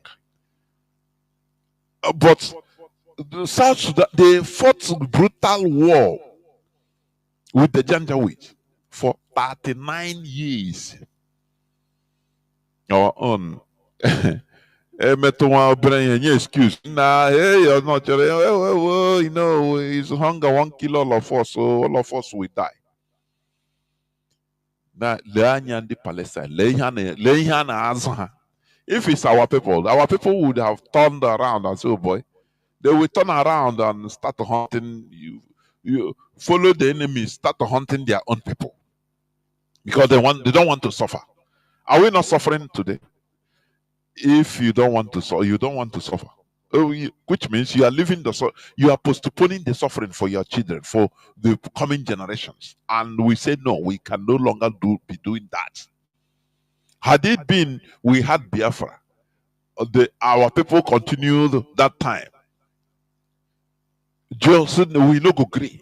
They continue the suffering. Maybe by 1971-72, Biafra would have come, and we wouldn't have been here. But they postponed it for us. So if we also follow sentiment and follow nonsense, we postpone it for other upcoming generation, it will become worse and worse. Don't you see that? Don't you see how it is harder now for us? You know why? One of the reasons is people that we are searching for us since that time. They say these people are not serious.